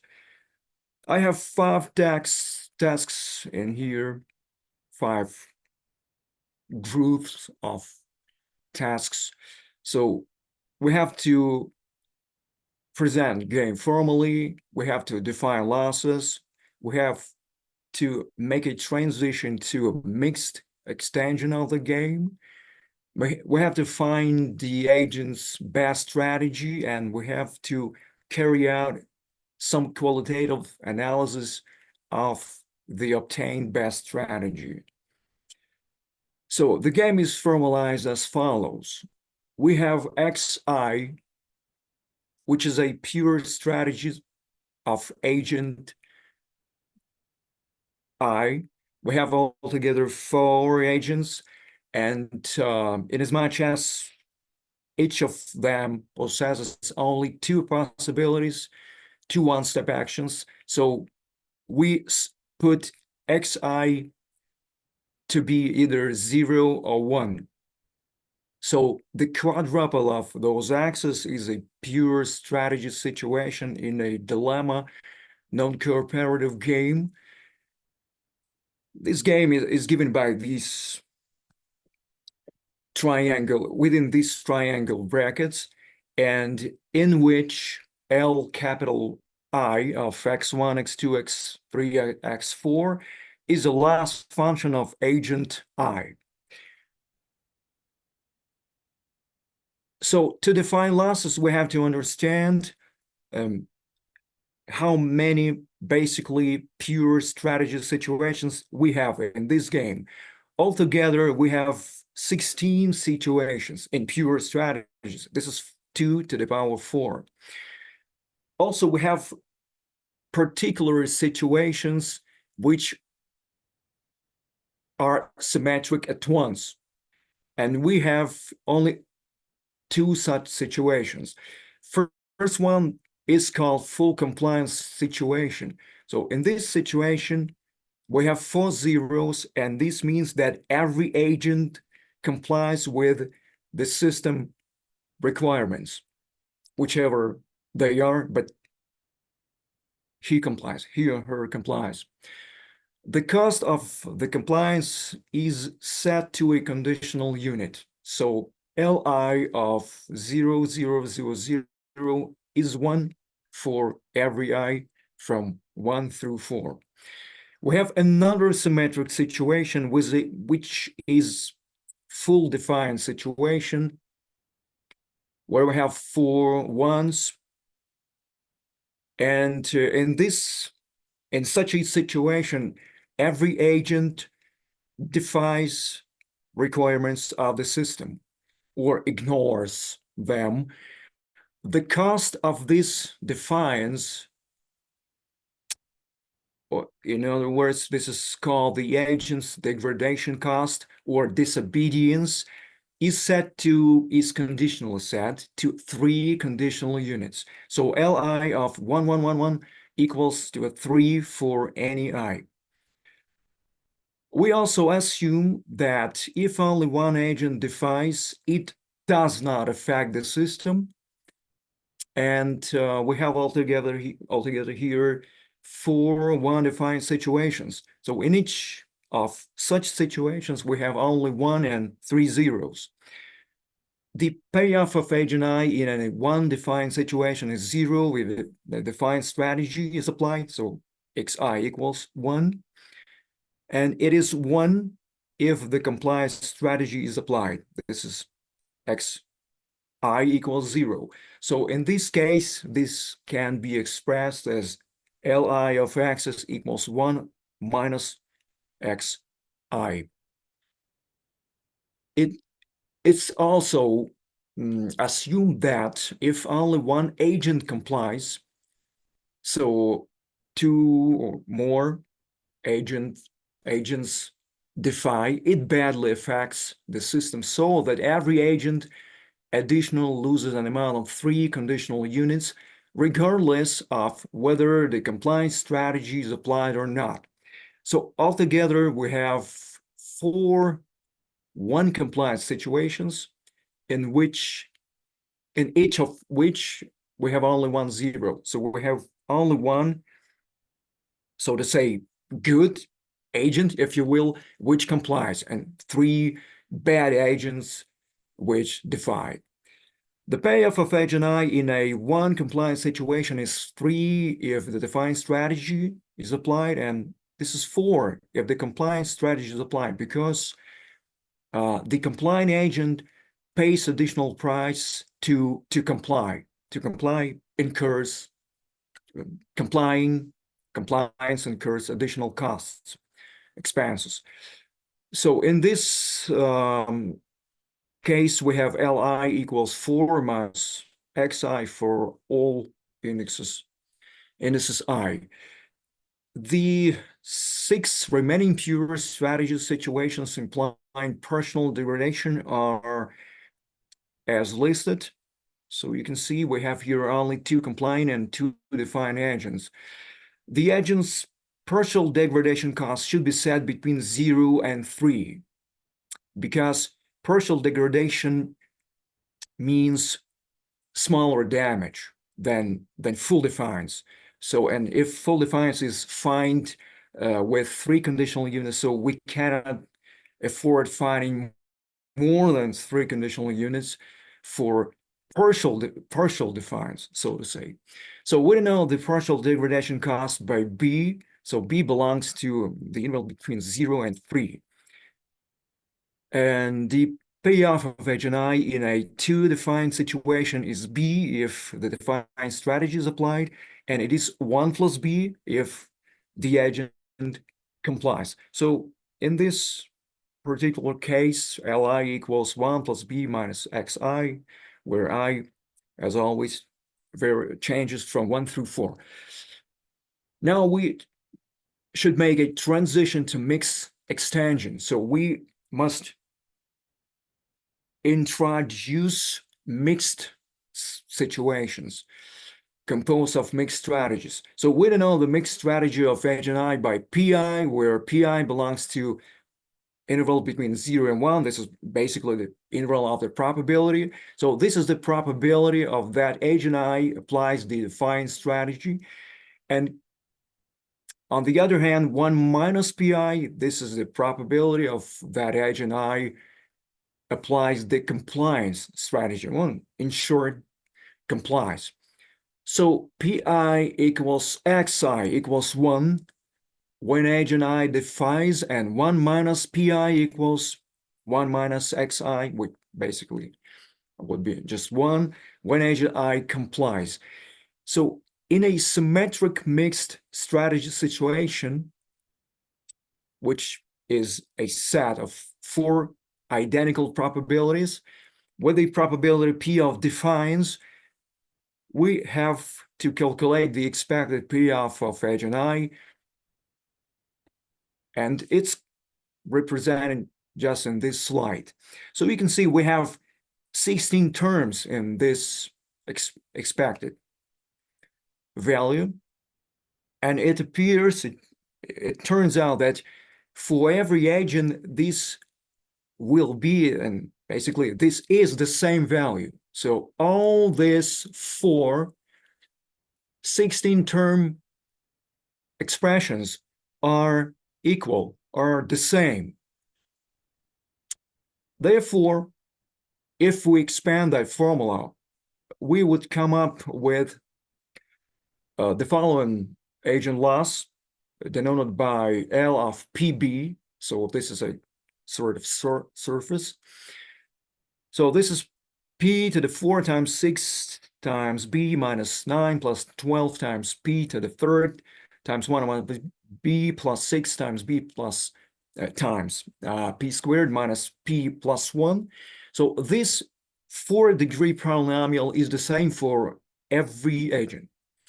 So the task is to minimize surface defined on rectangle as a Cartesian product of 2 intervals, 0, 3 and 0, 1, of all possible pairs of the partial degradation cost and defiance probability,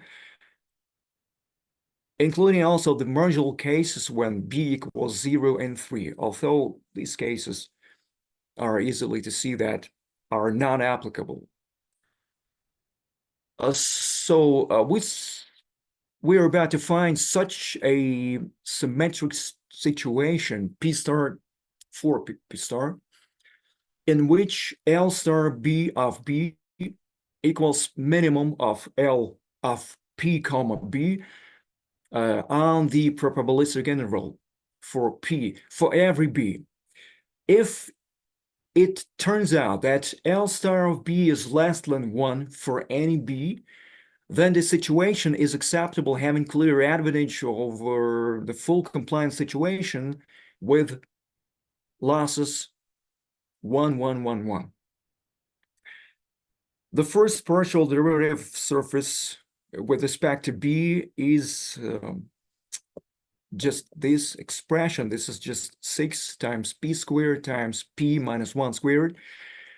And if you look closely, so if P is not 0 or 1, so we have here positive first partial derivative. And therefore, surface L of PB is an increasing function of B regardless of non-zero probability P, and if P is not equal to 1 as well. So the worst case scenario is setting B at 3. Okay, so let's consider that worst case scenario. For this case, L of P comma 3, this is just this polynomial of degree 4, the first derivative of this polynomial. This is a cubic equation, and using some trigonometry and representing real roots of that cubic equation, whose discriminant is positive, so it has 3 distinct real roots, we have expressed them as follows. P1, 2, 3. And it turns out that the first root of this equation falls out the probabilistic interval, so it cannot be considered further. We have 2 more, P2 and P3, which both belong to the probabilistic interval. But it turns out that the second derivative of function L at point P2 is negative. So this is the point of maximum. And the second derivative of function L at point P3 is positive. So this is the point of local minimum of that function. So this is basically the best strategy for this worst case scenario. P star equals approximately a little bit less than 3% of defiance. And L star of 3 is here slightly greater than 0.985 and so on. Also, I have considered medium case 3/2, and finally qualitative analysis. So what we see here is that the best strategy probability is an exponential like decreasing function versus the partial degradation cost. And by setting the partial degradation cost, the monitoring system can further decrease defiance down to almost insignificant 3%. So everybody is satisfied, the system, agents, and so on. Everybody's good. On the plot to the right, you can see the agents minimized loss plot versus the partial degradation cost. So if even it's the highest, it does not affect the agent's decision to defy at approximately 3%. Okay, so the defiance percentage is decreased down to some quantity. And finally, let me report on the conclusions, main conclusions. So the presented dilemma game-based approach allows optimizing the resource-based relationship among 4 agents and a monitoring system that imposes fines for defiance of system requirements. The optimum implies that the agent uses a defiance probability which is small and identically minimizes every agent's loss, which is less than the cost of compliance. The system does not directly participate in this optimization, but its interests are not derogated owing to that the proper selection of the partial degradation cost, B, decreases the defiance percentage down just a few percent.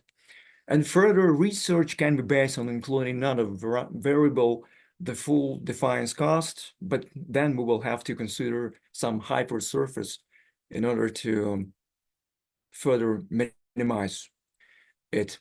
Thank you very much. Thank you, Pan Vadim, for your a really interesting presentation. Dear colleagues, maybe you have some questions to plan the team.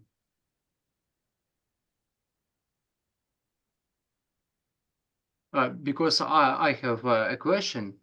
In conclusions, you said that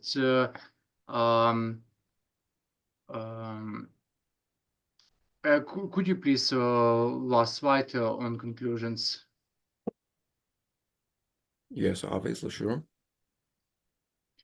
Yes, further research can be based on including another variable for defines cost. Yeah. So in future research, how would incorporating the full defines cost impact the game dynamics and agents' optimal strategies? Thank you for a question. I think the solution to this problem may change drastically, I would say, because in this particular case, this variable is set to just 3, all right? So, and this is made intentionally because if I would set it as a additional variable, I would be obliged to solve quite a hard problem, just mathematically, okay?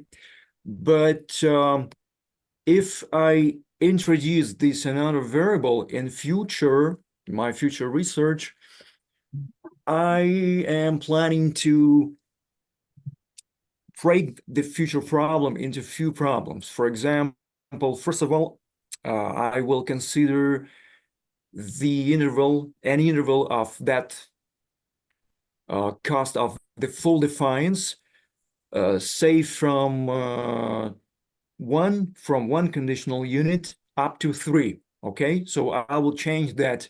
Say this is a fine A, so to say. Let it be denoted by letter A. So I will consider that A between 1 and 3. Then I will consider that A between maybe 3 and 5 or something. Okay, so I will not solve this problem at once, just in a single article. It's pretty hard. Okay, thank you. And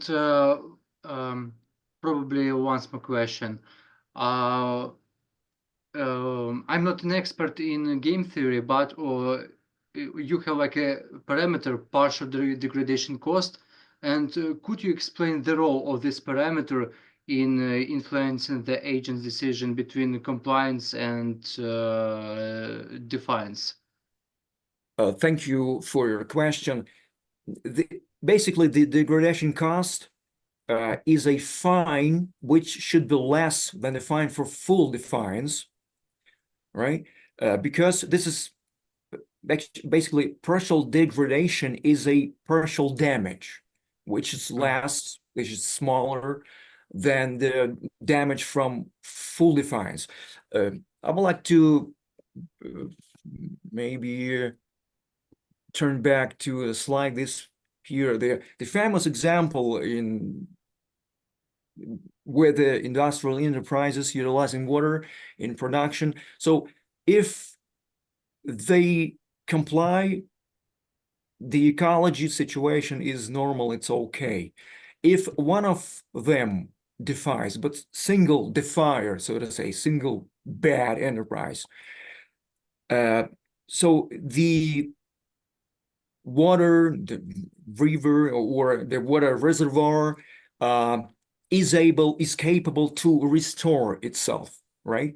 So no fines are needed indeed. But if, for example, all defy, then the damage to the ecology of the particular region is obvious, and it's easily measured by, say, measuring the quality of water in river and so on. But so the partial degradation implies that, say, only part of agents defy. So the damage is still ruining, but not maximal, okay? So this cost cannot be set to the highest value, well, 3 conditional units, because in this case, it would be just crazy, but because enterprises are fined just in vain, okay? And maybe some of them would eventually make a decision to retract from the market, to just close its manufacturing, and it will be bad for budget, for economics, all right? So here, the ecology and the economy of a particular region are in bond, okay? They are connected, related, and interfluence each other. Well, I hope that my explanation made it a little bit clearer. Yeah, much better. Yeah, thanks a lot. Okay. Plus additional motivation to study game theory, actually. Yes, you're welcome. Thanks a lot. So as I see, Pani Tetiana, we do not have any additional speakers. Yeah, I just only want to thank Panu Vadymu for his thanksgiving for each speakers. Yeah. So yeah, You're welcome. Yeah, thanks. So it was the last speaker, and we don't have another speakers. So maybe anyone willing to share impressions? Well, if you let me, so Yes, I would like to tell you that today I heard so many good reports, so many good results, and now I understand that the level of this conference, right? So M3E2, I'm the first time, I'm a fresh to this conference, is really that high. I would not say that unexpectedly high, but maybe I expected even a little bit less or so, but this is a really high level, high presentation level, high language level. Maybe what I lack today just are questions, okay? Yeah, okay. I expect more questions, but it's too few questions asked for me. So I decided to just support presenters and support organizers with some like, thank you, sir, thank you, ma'am, and so on. All right, some questions on maybe on the chat. Yeah. Okay. Yeah. Thank you. Thank you very much. Thank you very much. Thank you. Anyone else? So yeah, we can finish. So we thank you for each of you, for your participation and contribution throughout the conference. So we think that your engagement have been truly appreciated, and we look forward to continue our research, our collaboration, and hope we will all meet next week and we'll share about our new result in our field. So thank you very much and have a great day and have a great weekend. Yeah. Thank you very much. Thanks a lot. Thank you a lot. Thank you.